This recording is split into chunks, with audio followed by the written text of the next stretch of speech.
আসসালামু আলাইকুম ওয়া রাহমাতুল্লাহ। আলহামদুলিল্লাহ, আসসালাতু ওয়াসসালামু আলা রাসূলিল্লাহ। আল্লাহ আমাদেরকে আপনার একটা নেক নিয়ত করে আজকের এই সেশনটা শুরু করতেছি এবং এই সেশনটা আশা করতেছি আমাদের জন্য যাতে আল্লাহ কবুল করেন, আল্লাহ সন্তুষ্টির জন্য। তো সেই দোয়া করতেছি এবং আপনারা সবাই নিজের মনে একটা লক্ষ্য আছে যে কেন আমরা এই সেশনগুলোতে জয়েন করতেছি। আমাদের 3টা সেশন হবে, আপনারা সবাই জানেন, এবং আজকে তার প্রথমটি শুরু হচ্ছে। এবং আমরা ইনশাল্লাহ রেকর্ডেড রাখবো এবং চেষ্টা করবো রেকর্ডেড ভিডিওগুলো আপনারা যাতে পরবর্তী দেখতে পারেন, কারণ অনেক সময় ডিস্ট্রাকশন হয়। কিন্তু আহ, আমরা চাবো রেকর্ডেড দেখার নিয়ত করলে অনেক সময় রেকর্ডেড দেখা হয় না, কারণ অনেক রেকর্ডেড ভিডিও তো আছেই।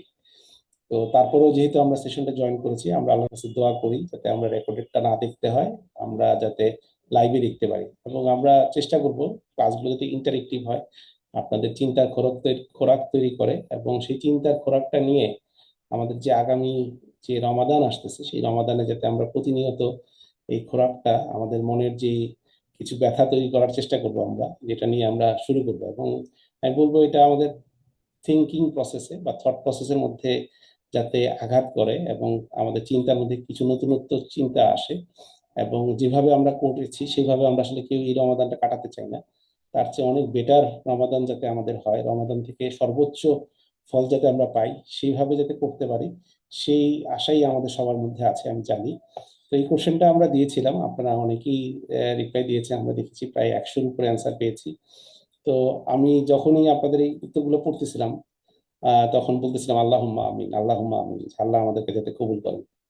তো আমি আর কথা বড় না করে আমি জাস্ট সামনে চলে যাই।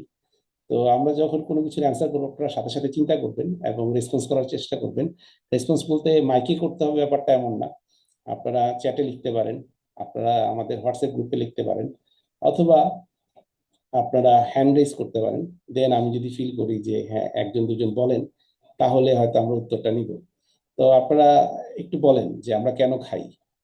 হ্যাঁ, আমাদের কাছে সাধারণত উত্তরটা কি থাকে, আমরা কেন খাই? খুবই কমন অ্যান্সার এবং খুবই কমন। যেমন আমি এই কোশ্চেনটা গত 2 সপ্তাহে অনেক কি করেছি, তো বিভিন্ন জন বিভিন্ন উত্তর দিয়েছে। তো সেটা সামারি হয়তো আমি কিছুক্ষণ পরে দেখাবো, যেটা আপনারাও হয়তো এই উত্তরগুলোই দিবেন।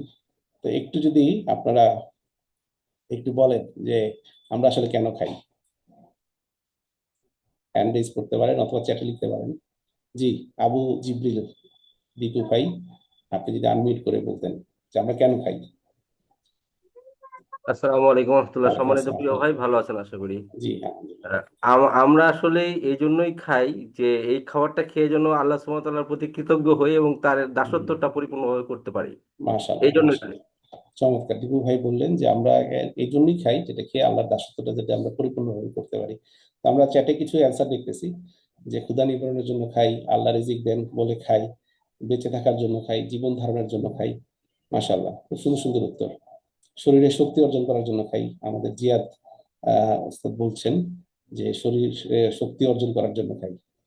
তো আসলে আপনাদের অ্যান্সার গুলো যদি আমি সামারি করি, এটাই আসবে যে শক্তি অর্জন করার জন্য খাই, এটা একটা অ্যান্সার। আমি এমন অ্যান্সার পেয়েছি পেট ভরার জন্য খাই, একজন বলেছেন আমাকে, আরেকজন বলছে ক্ষুধা লাগলে খাই। হ্যাঁ। তো আর আরো বেটার অ্যান্সার যেটা আমাদের ভাই দীপু ভাই বলেছেন যে আল্লাহ এই জন্যই খাই, যেটা খেলে আমরা শক্তি অর্জন করতে পারি, সেই শক্তি দিয়ে যাতে আল্লাহর ইবাদত করতে পারি বা আল্লাহর পরিপূর্ণ কথা শুনতে পারি, দাস হিসাবে বাঁচতে পারি, সেটার জন্য আমরা খাই। তাহলে আপনাদের কাছে আমার কোশ্চেন যে তাইলে কি খাবার কি শক্তি দেয় আমাদেরকে? মানে খাবারের শক্তি দেওয়ার ক্ষমতা আছে?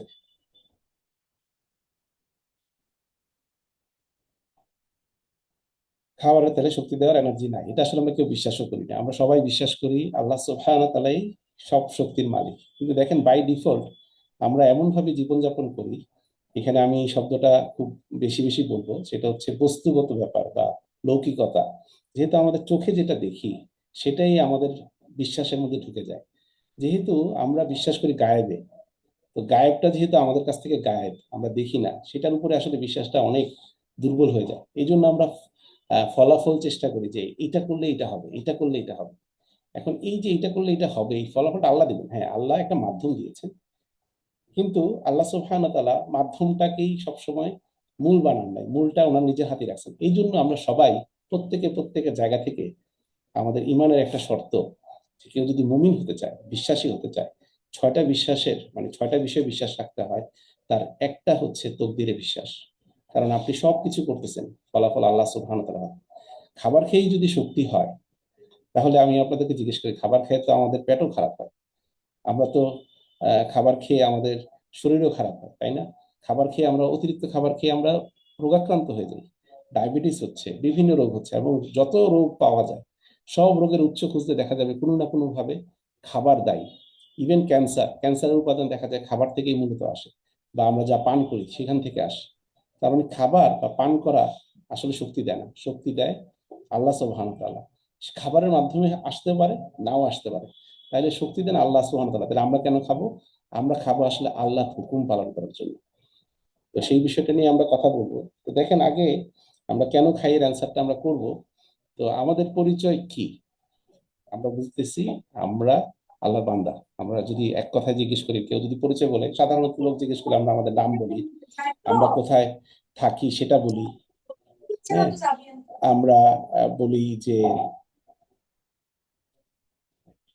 যে আমরা বলি যে আমরা আমাদের বাবা মায়ের নাম কি, হ্যাঁ, আমাদের কোথায় থাকি, এই বিষয়গুলো বলি। তো আমরা সাধারণত আসলে এই বিষয়গুলোকে এখানে বলবো না, যেহেতু আমরা এখানে সবাই মুসলিমরাই জয়েন করেছি। তো আমাদের পরিচয় আমরা সবাই বলি যে আমরা আল্লাহর বান্দা, আমরা আল্লাহর দাস, রাইট? তো এই যে বান্দা বা আল্লাহর দাস, বা আমরা সর্বপ্রথম পরিচয় হচ্ছে আমরা মুসলিম, রাইট? যে আমাদের ধর্মীয় পরিচয় যদি জানার জন্য কোথাও লেখা লাগে, তো আমরা লিখি আমরা মুসলিম। মুসলিম মানে কি? মুসলিম মানে আত্মসমর্পণকারী। কার কাছে? আল্লাহ সুবহানাহু ওয়া তাআলার ইচ্ছা অনিচ্ছার কাছে। তার মানে আমি নিজের ইচ্ছায় খাবো না, আমার পেট পুরো খালি হইলেই খাবো না। আমার পরিচয় তো ছিল আমি আত্মসমর্পণকারী, আল্লাহর বান্দা মানে আল্লাহর দাস। একজন দাস তার মালিকের কথায় সবকিছু করে। দেখেন, আমাদের মুসলিম হওয়ার শর্ত কি? আমরা সাক্ষ্য দিই যে আল্লাহকে আমরা আশহাদু আল্লা ইলাহা ইল্লাল্লাহ ওয়া আশহাদু আন্না মুহাম্মাদান আবদুহু ওয়া রাসূলুহু। যে আমরা সাক্ষী দিচ্ছি যে আল্লাহ ছাড়া ইবাদতের যোগ্য, প্রকৃত ইবাদতের যোগ্য আর কোনো ইলাহ নাই। তাহলে সেই ইলার কথাই আমার সবকিছু করতে হবে। তার মানে আমি নিজের ইচ্ছায় কোনো কাজই করবো না। এবং এই সাক্ষী দেওয়ার পরে আল্লাহর হুকুম হচ্ছে সালাত আদায় করা, যে আমরা যে মানে মুসলিম হতে হলে যে 5টা কাজ করতেই হবে, যে কালামা শাহাদা, সাক্ষ্য দেওয়া প্রকাশ্যে সবাই শুনবে, এটা অন্তরে বিশ্বাস করা, এবং আমার কাজকর্মের মাধ্যমে, আমার হাত পায়ের মাধ্যমে সেটা প্রকাশ করা, যেটার প্রথম নজির হচ্ছে যে আমি সালাত আদায় করি কিনা। আর সালাত আদায়ে দেখেন আমরা কি বলি? আল্লাহু আকবার। তার মানে আমরা আমাদের হাত দুটোকে উত্তোলন করে সারেন্ডার করতেছি। কেউ যখন আমার সামনে বন্দুক ধরে অথবা ছিনতাইকারী যদি ছুরি ধরে, তখন বলে হ্যান্ডস আপ। তার মানে তুমি আত্মসমর্পণ করো, আমি এখন তোমাকে যা বলবো তুমি তাই করবা। দেখেন, আমরা যখন সাক্ষী দিয়েছি বুঝে শুনে যে আমরা এক আল্লাহ সুবহানাহু ওয়া তাআলা কি কি করব, ইলাহ হিসেবে মানবো, তার কথাই আমার জীবন যাপন করব। যে আল্লাহ বলতেছেন, তোমরা বলো নিশ্চয়ই যে তোমার কুরবানি, তোমার সালাত, তোমার জীবন এবং তোমার মৃত্যু, তোমার মরণ লিল্লাহি রব্বুল আলামিন, যিনি পুরো আলামিনের রব, তার জন্যই তোমার সবকিছু, তোমার কুরবানি, তোমার সালাত, তোমার জীবন এবং তোমার মরণ। তার মানে আমাদের জীবনের মরণের আগ পর্যন্ত সকল কাজ একমাত্র আল্লাহ সুবহানাহু ওয়া তাআলা। সেইটা সাক্ষী দিয়েই তো আমি আত্মসমর্পণকারী হয়েছি। এবং আমরা আত্মসমর্পণকারী, একমাত্র আত্মসমর্পণ করতেছি আল্লাহ সুবহানাহু ওয়া তাআলার ইচ্ছার কাছে। তো আমরা কার কাছে আত্মসমর্পণ করছি? যিনি আমাদের রব, যিনি আমাদের কি রব। আমরা দেখেন নিজেদের পরিচয় দেওয়ার সময় অনেক অহংকার করি, আমাদের এই আছে সেই আছে, আমি এত বুঝি, আমি এমক জায়গায় চাকরি করি, আমি এমক ব্যবসায়ী, আমি অমুকের থেকে ভালো বুঝি। কথায় কথায় আমাদের অহংকার হয়। কিন্তু দেখেন 100 বছর আগে আমরা কোথায় ছিলাম, অথবা 100 বছর পর আমরা কোথায় থাকবো? আমাদের কোনো অস্তিত্ব নাই, অস্তিত্ব ছিল না, অস্তিত্ব থাকবে না। এই কিছু বছরের জন্য আল্লাহ আমাদেরকে এই দুনিয়া পাঠাইছেন, তারপরও একেবারেই একেবারেই অক্ষম করে পাঠাইছেন। সেখান থেকে আল্লাহ সুবহানাহু ওয়া তাআলা কত ভালোবাসায়, কত মায়ায় তিনি আমাদেরকে এই অল্প হায়াতের জীবনটা দিয়েছেন। এই আল্লাহ সুবহানাহু ওয়া তাআলা কি? তিনি, যিনি আমাদেরকে অস্তিত্বহীন থেকে অস্তিত্ব নিয়ে এসেছেন। এবং দেখেন আমরা যে খাবারটা খাচ্ছি, সেই খাবারটারই কি কোনো অস্তিত্ব ছিল? আজকে যেই আলু আমাদের বাসায় আসছে, সেই আলুটা আজ থেকে 5 মাস আগে কোথায় ছিল? 5 মাস আগে আলুর গাছটাই লাগানো হয়নি। আজ থেকে আজকে আমরা যে চালটা খাচ্ছি, আজ থেকে 5 বছর আগে এই চালের কোনো অস্তিত্বই ছিল না। আজকে 100, আজকে যে আমরা বেঁচে আছি, আজ থেকে 100 বছর আগে হয়তো আমার দাদার দাদা বেঁচে ছিল না, বা 100 বছর পরে আমার নাতির নাতিও থাকবে না হয়তো। তো এই তো মানুষের জীবন, এই তো মানুষের অস্তিত্ব। আর আমরা যেই রবের কে আমরা রবের কাছে আত্মসমর্পণ করছি, তিনি কত চমৎকার রব, যিনি একমাত্র রব, একমাত্র সৃষ্টিকর্তা। তার মানে রব হতে হলে 3টা গুণ লাগে। একটা হচ্ছে তিনি আমাদেরকে সৃষ্টি করেছেন, এবং তিনি সৃষ্টি করে আমাদেরকে ছেড়ে দেন নাই, তার মালিকানা তিনি তার নিজের কাছে রেখে দিয়েছেন, এবং তিনি একমাত্র মালিক।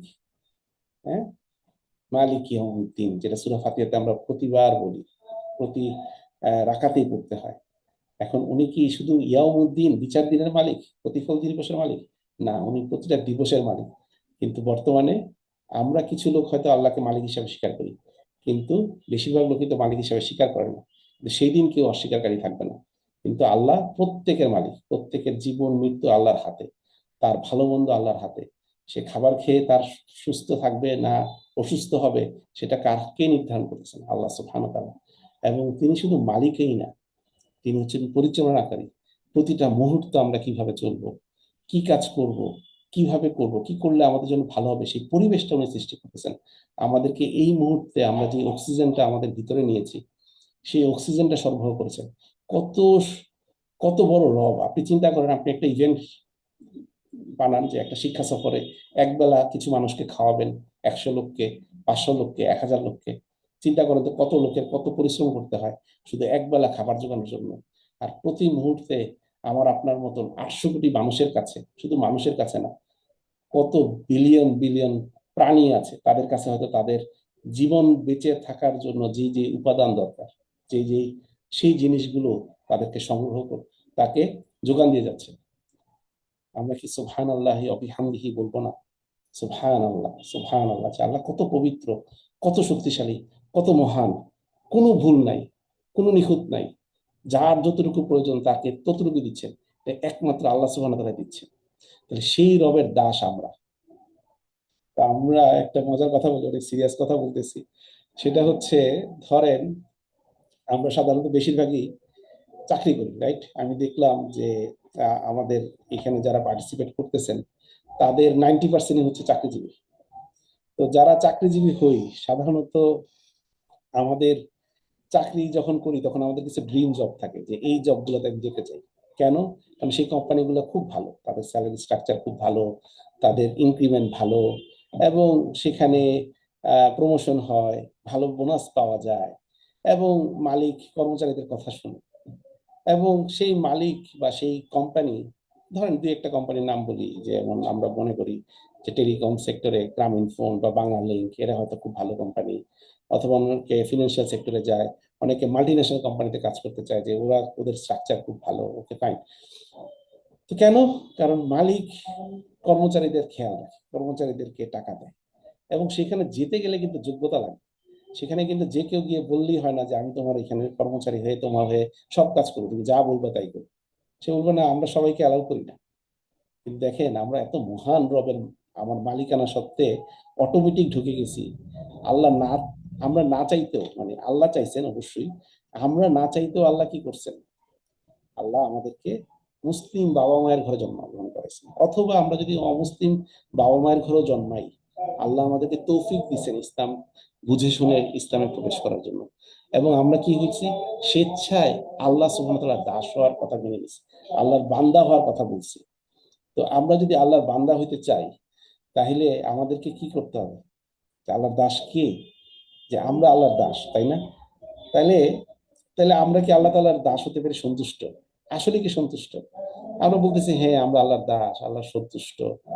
কিন্তু আসলে আমরা দাস বিষয়টা কি বুঝি? আসলে কি বুঝি? দেখেন, আমরা আসলে বুঝি না। কেন বলতেছি এই কথাটা? দেখেন, এই দাস বিষয়টা ছিল কখন? সাহাবাদের যুগে, রাসূল সাল্লাল্লাহু আলাইহি ওয়াসাল্লামের যুগে, যে দাসের যে বিষয়টা ছিল, যে কি ছিল, যে দাসের বিষয়টা ছিল হচ্ছে আপনার, যে দাসের বিষয়টা কি ছিল? যে দাসের বিষয়টা ছিল যে আল্লাহ সুবহানাহু ওয়া তাআলা সেই সময় নিয়ম ছিল, যে সমাজের মধ্যে বিদ্যমান ছিল কি, যে সমাজের মধ্যে বিদ্যমান ছিল দাসপ্রথা। এখন দাসপ্রথা নাই, কিন্তু আমরা যারা আছি অনেকেই হচ্ছে কর্পোরেট সার্ভেন্ট বলি, বা কর্পোরেট দাসপ্রথা এখন আছে, এটা আমরা অনেকে মনে করি। তো একটু চিন্তা করে দেখেন তো, আমরা যারা বিভিন্ন কোম্পানিতে কাজ করি, যেমন আমি নিজের কথা বলতেছি, আমি একটা সময় সিরিয়াসলি এটা মনে করতাম যে আমার বস আমার কথা, আমি কি করতেছি এটা বুঝতেছে, বা তিনি এটা বুঝতে পারেন, তিনি জানবেন।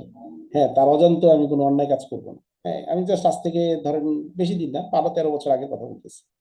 হ্যাঁ, কারণ আমার বসকে আমি খুব পাওয়ারফুল মনে করতাম। হ্যাঁ, খুবই বুদ্ধিমান মনে করতাম, এখনো ফিল করি যে হ্যাঁ অনেক বুদ্ধি রাখে, নাহলে সে আমার বস হয়েছে। হ্যাঁ, তো দেখেন, আমি কিন্তু দাস না, কিন্তু দাসের 24/7 আসলে সে মালিকের কথার মুখামুখি থাকে। আমরা কিন্তু আমাদের জীবন দশায় দাস দেখি নাই, সত্যি কথা, আমরা কেউ দাস দেখি না, কিন্তু আমরা কর্পোরেট স্লেভ দেখছি, যে কর্পোরেট দাস বলতে যা বোঝায়। হ্যাঁ, যে কোনো সময় ম্যানেজার ফোন দিতে পারে, যখন যেই অর্ডার করতে হয় সেই অর্ডারের কথা শুনতে হয়, মনে হয় আমার সব কিছু সে কিনে নিচ্ছে। দাস মানে হচ্ছে আসলে তার নিজের সত্তা বলে কিছু নাই, নিজের ব্যক্তিগত সম্পত্তি বলে কিছু নাই, ব্যক্তিগত সময় বলে কিছু নাই, তার নিজের কোনো অধিকার বলে কিছু নাই। মালিক ঠিক করে দিবে যে দাস মালিকের কথা অনুযায়ী চলবে, নাহলে মালিক তাকে যা শাস্তি দিতে চায় সেই শাস্তি দিতে পারে। কিন্তু এরকম দাস তো আমরা আসলে দেখি নাই আমাদের জীবন দশায়। কেউ দেখেছি? আমার মনে হয় না কেউ দেখেছি। আমরা নিজেরা নিজেরাই দাস হই, হয়তো কর্পোরেট দাসত্বের মধ্যে ঢুকে যাই। কিন্তু দাসের কাজটা আসলে এটাই, যে দাস মালিকের কথা অনুযায়ী চলবে এবং সেটাকে মেনে নেয়। কারণ দাস মেনে নেয় এই জন্য যে মালিক তাকে খাওয়াচ্ছে পড়াচ্ছে, অন্তত বেঁচে থাকা রাইট দিচ্ছে।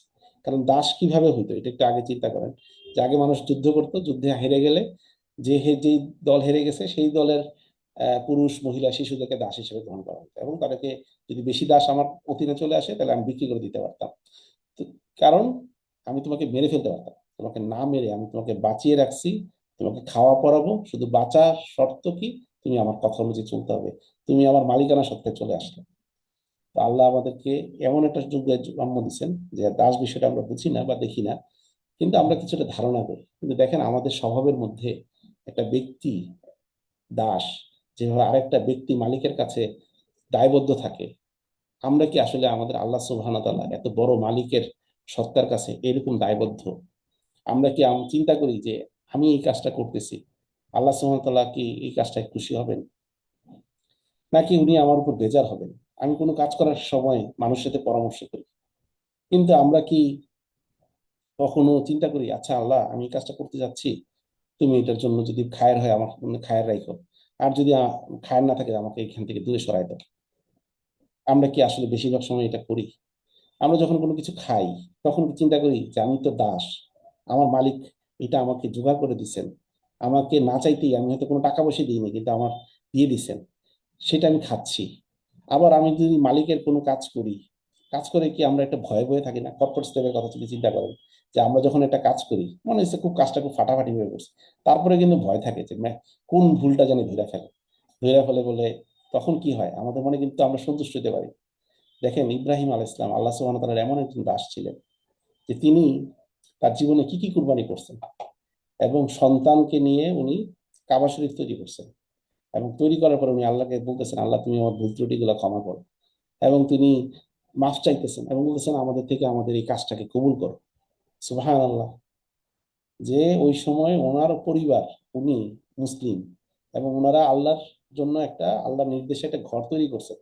তো উনি বলতে পারতেন যে আল্লাহ, ঘর তো তৈরি করছি, আর তো কেউ তৈরি করে না, আমি তৈরি করলাম, হ্যাঁ, এটার প্রতিদান তুমি আমাকে দাও। উনি বলেছেন আমাকে ক্ষমা করো এবং আমাদের থেকে কবুল করো। তাহলে দাসের অনুভূতি হচ্ছে এরকম। বলেন তো, আমাদের এই সময়ে আমরা একটু কোরআন তেলাওয়াত করে, একটু সিয়াম রেখে, একটু নামাজ পড়ে, কিছু টাকা দান করে মনে করি আমরা আমাদের দায়িত্ব কর্তব্য সব করে ফেলছি, আমরা খুব হ্যাপি হয়ে যাই। এটা শয়তানের একটা ওয়াসওয়াসা। শয়তান চায় আমাদেরকে খুশি করে দিতে, তুমি খুশি থাকো, বলে আরে অনেকে তো কিছুই করে না, তুমি তো এটা করছো। হ্যাঁ, তারপরে অহংকারী বানায় দেয়, হ্যাঁ আজকে কিন্তু আমি এটা করছি, এইটা আমার দ্বারা হয়েছে। কিন্তু আমি তো আল্লাহ সুবহানাহু ওয়া তাআলার দাস, আল্লাহ আমাকে তৌফিক দিছেন, দয়া মায়া করে আমাকে সেই জ্ঞান বুদ্ধি দিছেন, আমি তো আমার নিজের ইচ্ছায় কিছুই করিনি। দাউদ আল ইসলাম এখানে খুব সুন্দর একটা কথা বলছেন, যে দাউদ আল ইসলামের সিয়াম, যেহেতু রমাদান নিয়ে আমরা কথা বলবো, সিয়াম নিয়ে কথা বলবো, এটা বলতে পারি যে উনি একদিন পর পর সিয়াম রাখতেন। এটা আল্লাহ সুবহানাহু ওয়া তাআলার কাছে সবচেয়ে পছন্দনীয় সিয়ামের একটা, যে একদিন সিয়াম রাখতেন, আরেকদিন সিয়াম রাখতেন, একদিন সিয়াম রাখতেন, আরেকদিন সিয়াম, সারা বছর ধরে সিয়াম রাখতেন। তো উনি একটা সময় আল্লাহকে বলতেছেন, আল্লাহ, আমি যে আপনার এই ইবাদত করি, এটা তো আমার শক্তি দিয়ে আল্লাহ করতেছি না, আপনি আমাকে তৌফিক দিছেন, সেই তৌফিক দিয়ে আমি সামান্য এই ইবাদত খানা করতেছি, ইবাদত গুলা করতেছি। তো আমি তো আমার নিজে থেকে কিছু করতে পারতেছি না। তখন আল্লাহ সুবহানাহু ওয়া তাআলা বলছেন, মানে এটা বনী ইসরাইলের রেওয়াত, এটা ভুলও হইতে পারে এটা, কিন্তু বাট মানে আমরা যদি মেসেজটা নিই, যে আল্লাহ সুবহানাহু ওয়া তাআলা দাউদ আলাইহিস সালামকে বলছেন, তুমি যে বুঝতে পেরেছো যে তোমার কোথায় তোমার দৌন্যতা, এটাই হচ্ছে তোমার জন্য তোমার, তুমি এতটুকু তোমার এই যে তুমি নিজের দৌন্যতা বুঝতে পারতেছো, এটাই হচ্ছে তোমার তরফ থেকে আমার জন্য যে নাজরানা।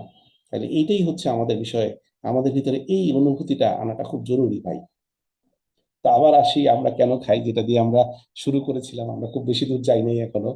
তো দেখেন, আমরা আসলে খাই আল্লাহর হুকুম পালন করার জন্য, আল্লাহর ইবাদত করি, যা করি সব হচ্ছে আল্লাহর হুকুম।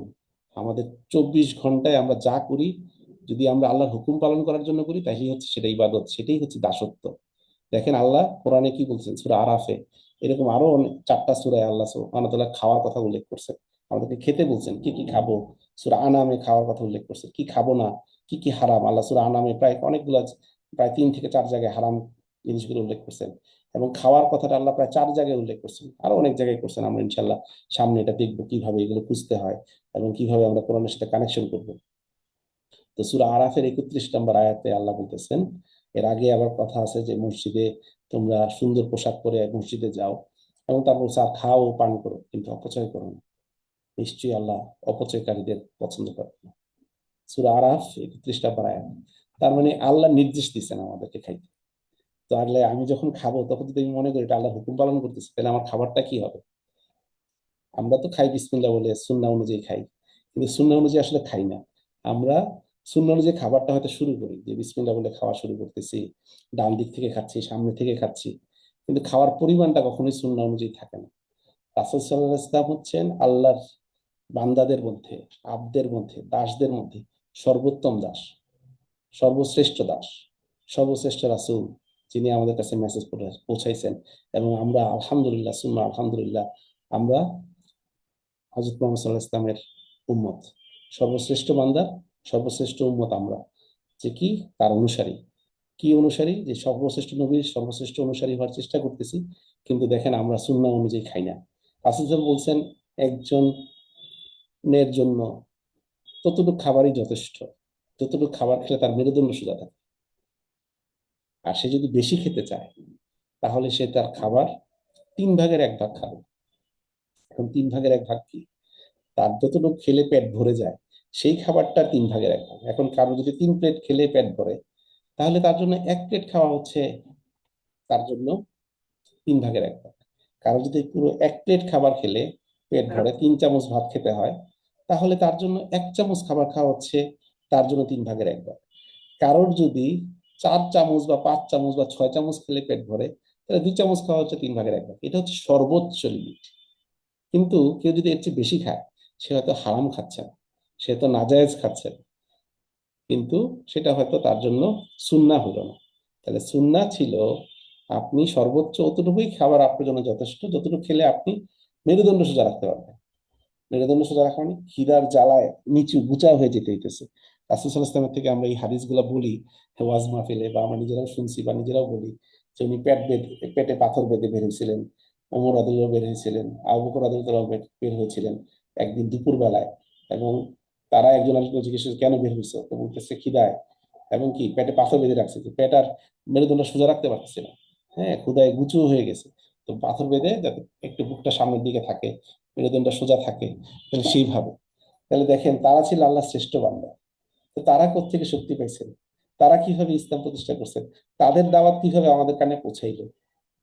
কিসের শক্তিতে, কিসের ইয়েতে? তো যেটা আমরা বলছিলাম, আমাদের দুনিয়া হয়ে গেছে বস্তুগত দুনিয়া। আমরা মনে করি এটা করলে এটা হয়, এটার মাধ্যমে এটা হয়, এই খাবারটা খেলে আমি শক্তি পাই, সেই শক্তি দিয়ে আমরা ইবাদত করি। সুবহানাল্লাহ! খাবার দিয়ে খাইয়া শক্তি করি? রমাদান আসলেই আমাদের মাঝে শুধু খাবারের কথাটাই ঘুরতে থাকে, ইফতারে কি করব, সেহরিতে কি করব, এত সময় না খেয়ে কেমনি ইবাদত করব, খাইলে শক্তি হবে সেই শক্তি দিয়ে ইবাদত করবো। বলেন এটা কি আমাদের মেন্টালিটির মধ্যে নাই? তাইলে আমরা যে প্রশ্নগুলো করলাম, খাবার আমাদেরকে শক্তি দেয় না, এবং খাওয়ার পরে আমরা অসুস্থ হয়ে যাই, এবং অতিরিক্ত খাবার আমাদের রোগ সৃষ্টি করে। ঠিক আছে? তো দেখেন আমরা এরকম ঘটনা আমাদের আশপাশেই দেখি, কিছু কেস স্টাডি আমি দিতে চাই। আমরা তো ফিলিস্তিনের ঘটনাগুলো আমাদের সামনেই দেখলাম, রাইট? ফিলিস্তিনের লোকদের জন্য যতগুলো সীমান্ত ছিল সবগুলো সীমান্ত লাগানো ছিল। তো সেখানে ফিলিস্তিনের লোকগুলো কিভাবে বেঁচে ছিল বলেন? তারা কতটুকু খাবার খেয়ে বেঁচে ছিল, কতটুকু খাবার দিয়ে তারা শক্তি অর্জন করছে, যেটা ইসরায়েল এর মতন একটা বড় বাহিনী তারা কি করছেন, অবশেষে তাদের সাথে চুক্তি করতে বাধ্য হয়েছেন যে হ্যাঁ, কেস ফায়ার করব। কেন? যাতে আমরা আমাদের জিম্মিদেরকে উদ্ধার করতে পারি, জীবিত অথবা মৃত। মৃত হইলেও কোনো সমস্যা নাই, কিন্তু আমাদেরকে দেওয়া আমরা খুঁজে পাচ্ছি না। কি বুদ্ধি তাদের মাথায়, তারা কি খাবার খাইছে যেটাতে এত বুদ্ধি তাদের, তারা আটকে রাখছে।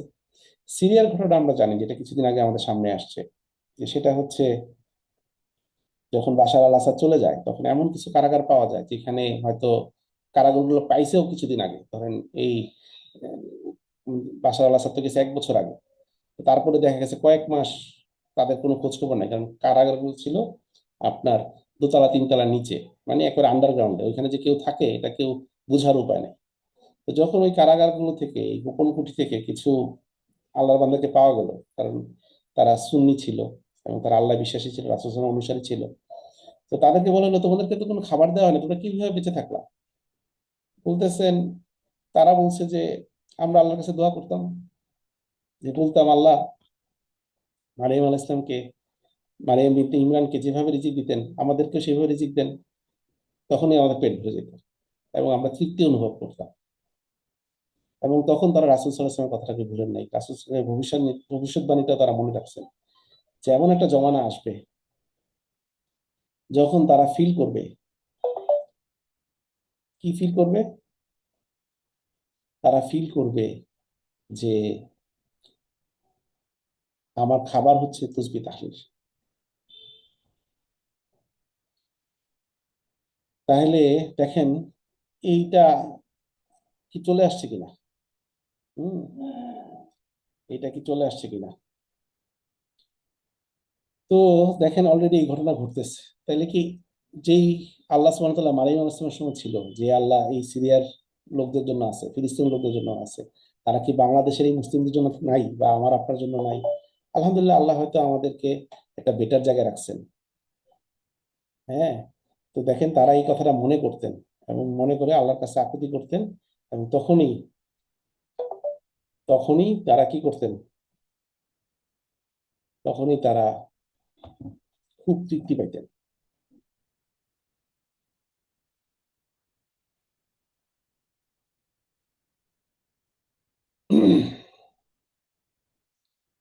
তো আমরা কেন কাজ করি? এই ধরেন আমরা সারাদিন বিভিন্ন কাজ করি, খাওয়ার একটা উদাহরণ আমরা তো দিলাম, তাইলে এখন আমাদের জন্য তো সব কাজ সহজ, তাই না? সব অ্যান্সার দেখি আপনারা পারেন কিনা, আপনারা চ্যাটে লিখেন বা হোয়াটসঅ্যাপে লিখতে পারেন, যে আমরা আল্লাহর সাথে, পিতামাতার সাথে ভালো ব্যবহার করি কেন? আল্লাহর হুকুম মানার জন্য, সিম্পল অ্যান্সার, তাই না? আমরা সন্তান লালন পালন করি কেন? আল্লাহর হুকুম পালন করার জন্য। মানে আমরা বান্দা, আমার যত কাজ আছে, আমরা চাকরি বাকরি করি কেন? আল্লাহর হুকুম পালন করার জন্য। আত্মীয় স্বজন হক পালন করি কেন? আল্লাহর হুকুম পালন করার জন্য। চাকরি ব্যবসা বাণিজ্য সব করতেছি কেন? আল্লাহ বলছেন যে হালাল ইনকাম করো। আল্লাহ বলছেন তোমরা আমার জমিনে তোমাদের জন্য নিয়ামত দিয়ে রাখছে, সেগুলা সন্ধান করো, অনুসন্ধান করো, সেখান থেকে ফাদল সংগ্রহ করো। সূরা জুমাতে আল্লাহ আমাদেরকে বলছেন, এবং জুমার দিনে আমরা এই তেলাওয়াতটা অনেক মসজিদে দেখি যে তেলাওয়াত করে, সেখানে আমরা দেখি যে জুমার সালাত করে তোমরা দুনিয়াতে বের হয়ে যাও, এখান থেকে আল্লাহর ফজল সংগ্রহ করো। তাইলে আমরা কাজ করি আল্লাহর হুকুমে। একটা হচ্ছে আমি কাজ করি, আর হচ্ছে আল্লাহ আমাকে বলছেন এই জন্য করি। দেখেন তো দুইটার মধ্যে মনস্তাত্ত্বিক চেঞ্জ, মানে পার্থক্যটা কোথায়? আমি করতেছি, আর একটা হচ্ছে আল্লাহ আমাকে বলছেন করতে, আমি এই জন্য করতেছি। এবং আমি যখন করব তখন আমার ভিতরে থাকবে আমি আল্লাহর দাস, আল্লাহর হুকুম পালন করতেছি, এই হুকুমটা ভালো করে করতে হবে। তো আমরাই কেন এই কোর্স করতেছি, এটার অ্যান্সার তাইলে কি হবে এখন বলেন তো সবাই? কেউ একজন বলেন সবার পক্ষ থেকে। আল্লাহর হুকুম পালনের জন্য। দলিল কি? মানে কোরআন থেকে একটা আয়াত বলতে পারবেন বা হাদিস থেকে? জাস্ট বলতেছি, মানে আশা করি পারবেন, আমাদের মধ্যে আছে, হঠাৎ করে জিজ্ঞেস করতে তো অনেকেই পারবেন না।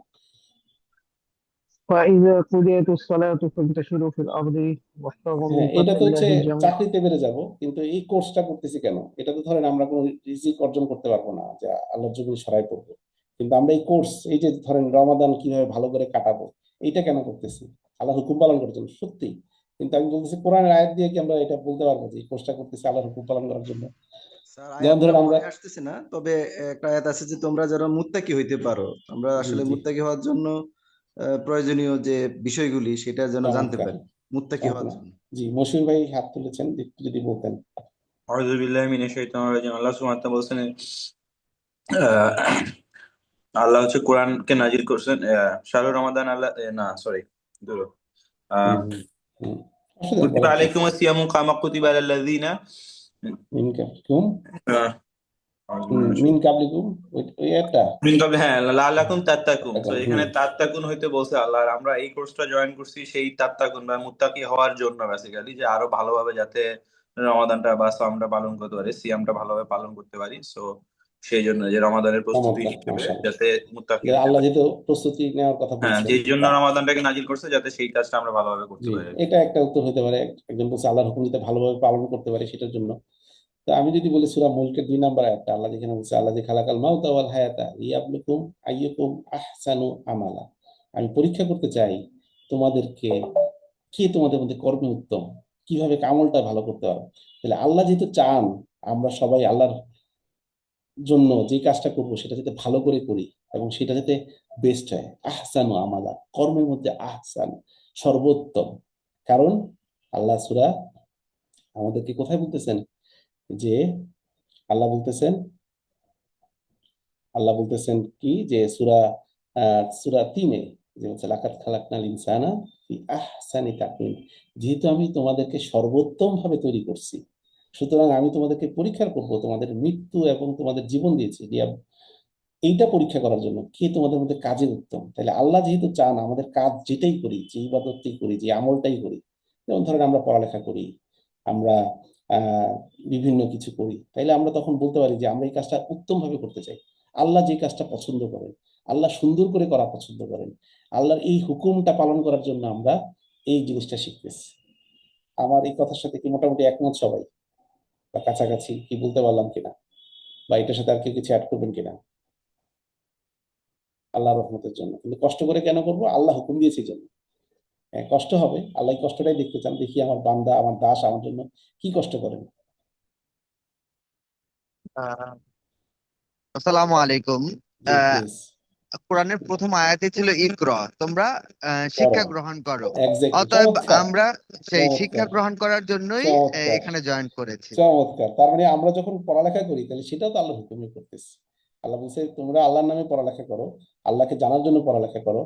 হ্যাঁ, যেটাই পড়ো সেটা যাতে তোমার কি হয়, আল্লাহর সঙ্গে কানেকশন ক্রিয়েট হয়, অথবা তুমি আল্লাহর নিয়ামত বুঝার জন্য করতেছো। তাহলে দেখেন আমাদের নাজমুল ভাই মাশাআল্লাহ চমৎকার ভাবে আরেকটা আয়াতের কথা উল্লেখ করেন যে এটা প্রথম নির্দেশটাই ছিল ইকরা, পড়ো। তাহলে আমরা তো এখানে পড়ার কাজই করতেছি। আরো আছে, আরো অনেক আয়াত পাওয়া যাবে, যেমন আল্লাহ বলছেন একজন একজনকে স্মরণ করায় দাও, তাতে আসসালামু কি আলাইকুম। হয়। ওয়ালাইকুম আসসালাম, জি ভাই, প্লিজ বলেন। এই হাদিস শরীফও তো বলছেন জি যে জি, জ্ঞান অর্জনের জন্য চীন চীন হ্যাঁ দেশে হলো সফর হ্যাঁ, করার সফর জন্য। করে। হ্যাঁ, এই এটাও জ্ঞান হাদিসটা অর্জন। জি জি, এটা একটা ইয়ে আছে, রাসূল সাল্লাল্লাহু আলাইহি ওয়াসাল্লামের একটা হাদিস আছে যেটাকে মুহাদ্দিসরা অনেক সময় দুর্বল বলে, বা জাল বা জয়ীফ, দুর্বলই বলি আমরা, জাল না বলি, জয়ীফ বলেন অনেকে, অবশ্য এটাও বলছে মুহাদ্দিসরা। তো সেটা ঠিক আছে, আপনার কথাটাও এটা যদি মানি, কিন্তু ওই যে আমাদের নাজমুল ভাই যেটা বলে ইকরা, আরেকটা হচ্ছে তোমরা একজন একজনকে স্মরণ করায় দাও। দেখেন আমরা এখানে পরস্পর পরস্পরকে বসছি স্মরণ করায় দেওয়ার জন্য, যাতে আমাদের ঈমান বৃদ্ধি পায়। যেমন এক ভাই বললো এগুলো শুনলে তো খুব মোটিভেটেড লাগে, কিন্তু এটা তো বাস্তব জীবনে ধরে রাখতে পারি না। তো বাস্তব জীবনের সাথে আমরা রিলেট করার চেষ্টা করবো ইনশাল্লাহ। আমাদের এই প্ল্যানটা আছে যে আমরা অনেক থিওরি জানি, অনেক কিছু জানি, কিন্তু প্র্যাকটিক্যাল লাইফে আসলে এটার ইমপ্লিমেন্টটা কোথায়। তো সেটাও আমরা শিখবো ইনশাল্লাহ, আল্লাহর হুকুম পালন করার জন্য ইনশাল্লাহ। আল্লাহ আমাদেরকে সেই আদেশ দিয়েছেন। তো আমি যতটুকু বুঝতে পেরেছি সেটাই আপনাদের সাথে শেয়ার করবো। দেখেন আমাদের বাস্তবতার সাথে কেন মিলে না, সেটা হচ্ছে দেখেন আমাদের সৃষ্টির উপাদানের সাথে যদি আমরা দেখি যে আমাদেরকে আল্লাহ সুবহানাহু ওয়া তাআলা আসলে কিভাবে সৃষ্টি করছেন। যে একটা হচ্ছে আমাদের সৃষ্টি উপাদানের মধ্যে মাটি আছে, এবং মাটির কিরকম, আপনার শুকনা মাটি, হ্যাঁ, কর্দমাক্ত মাটি, টুনটুনে মাটি, এইভাবে বর্ণনা করছেন আল্লাহ। বিভিন্ন জায়গার মাটি দিয়ে আমাদের তৈরি করছেন। তো আমাদের মাটির উপাদানের সাথে আমাদের আসলে স্বভাবেরও একটা মিল আছে। হ্যাঁ, যেমন বাংলাদেশের মাটি থেকে বিভিন্ন ডিস্ট্রিক্টের মাটির থেকে যখন মানুষের তৈরি করা যায়, ডিস্ট্রিক্টের নেচারের মধ্যে একটা মিল সিমিলারিটি পাওয়া যায়। আবার আরবের মানুষের মধ্যে একটা সিমিলারিটি পাওয়া যায়, তাদের মধ্যে একটা আলাদা বৈশিষ্ট্য পাওয়া যায়, চারিত্রিক দৃঢ়তা পাওয়া যায়, রাইট? তার সাথে তো পানির মিশ্রণ আছে, আমরা বুঝতেই পারতেছি, এবং বাতাস আগুনের একটা মিশ্রণ আছে। হ্যাঁ, এবং দেখেন আমরা সাধারণত যা খেয়ে জীবনযাপন করি সেগুলো সাধারণত এই মাটি, পানি এবং বাতাস আগুন থেকে তৈরি। আমরা মাছ খাই, পানি থেকে আসছে। আমরা ফলমূল খাই, শাক সবজি যা খাই সব মাটি থেকে আসছে। হ্যাঁ, এবং এগুলো আমরা রান্না করি আগুন দিয়ে, তাই না? আর খাবার সময় তো অক্সিজেন বাতাস আমাদের সাথে তো প্রতিনিয়ত ঢুকতেছে আমাদের শরীরে। তো এগুলো আমাদের উপাদান, কিন্তু এটাই কি আমরা মানুষ? আপনাদের কি মনে হয় তাইলেই আমরা মানুষ হয়ে যাবো? এরকম একসাথে করে ফেলে কি মানুষ হয়ে যায়? একজনকে কখন মানুষ বলে? আর কি উপাদান লাগবে তার মানুষ বলতে হলে? রুহ থাকতে হবে, রুহ। রুহ থাকতে হবে, জি জি, মাশাল্লাহ মাশাল্লাহ, রুহ থাকতে হবে। দেখেন এই যে শব্দটাই আমি লিখে রাখছি, আপনি যে শব্দটা বলছেন, তাহলে রুহ যদি থাকে তাহলে তাকে মানুষ বলি, আর রুহটা যদি বের হয়ে যায় তাহলে আমরা কি তাকে মানুষ বলি? তাকে বলি না। তাহলে রুহ কি? হ্যাঁ, রুহ হচ্ছে ইহুদিরা কুরাইশদেরকে শিখাই দিয়েছে যে তিনি যদি সত্যি নবী হন, রাসূল সাল্লাল্লাহু আলাইহি ওয়াসাল্লাম তাকে জিজ্ঞেস করেন। তো তখন রাসূল সাল্লাল্লাহু আলাইহি ওয়াসাল্লামকে জিজ্ঞেস করছেন, সেই কথাটাই আল্লাহ সূরা বনী ইসরাইলের 85 নম্বর আয়াতে আমাদেরকে জানিয়েছেন যে তোমাকে তারা রুহ সম্পর্কে জিজ্ঞাসা করে, বলো রূহ হচ্ছে আমার প্রতিপালকের হুকুমের অন্তর্ভুক্ত একটি হুকুম। তার মানে রূহ হচ্ছে আল্লাহর আদেশ। তার মানে আমার শরীরের ভিতরে কি আছে? আল্লাহর আদেশ। আল্লাহর আদেশ যখন উঠে যাবে আমার কাছ থেকে, তখনই কিন্তু আমি দুনিয়া থেকে চলে যাব। এই মুহূর্তে আমি আছি কেন? কারণ আমার ভিতরে রূহ আছে। আপনারা আছেন কেন? কারণ আপনাদের ভিতরে রূহ আছে। আল্লাহর হুকুম যখন থাকবে না, তখন আপনাদের আর মানুষ বলবে না কেউ, সবাই বলবে মৃত লাশ। হ্যাঁ, যে মরহুম, মরহুমের জানাজা কখন হবে? তিনি আর এখন নাই, গত হয়ে গেছেন অলরেডি, মরহুম হয়ে গেছেন। তাইলে আল্লাহর আদেশ আমার ভিতরে আছে। তাইলে আমার যত কাজ আছে, আমি যে চোখ দিয়ে দেখি, তাহলে আসলে দেখি কি? আল্লাহ আমার এই চোখটাকে দেখার নির্দেশ দিয়েছে, এটার মধ্যে রূহ আছে। আমি এখন কথা বলতেছি, তার মানে এই কথা বলতেছি কিসের জোরে? আল্লাহর আদেশের জোরে। এখন আল্লাহর আদেশ আল্লাহ সুবহানাহু ওয়া তাআলা কোথায় দিয়েছেন আমাদেরকে? কোরআনে, রাইট?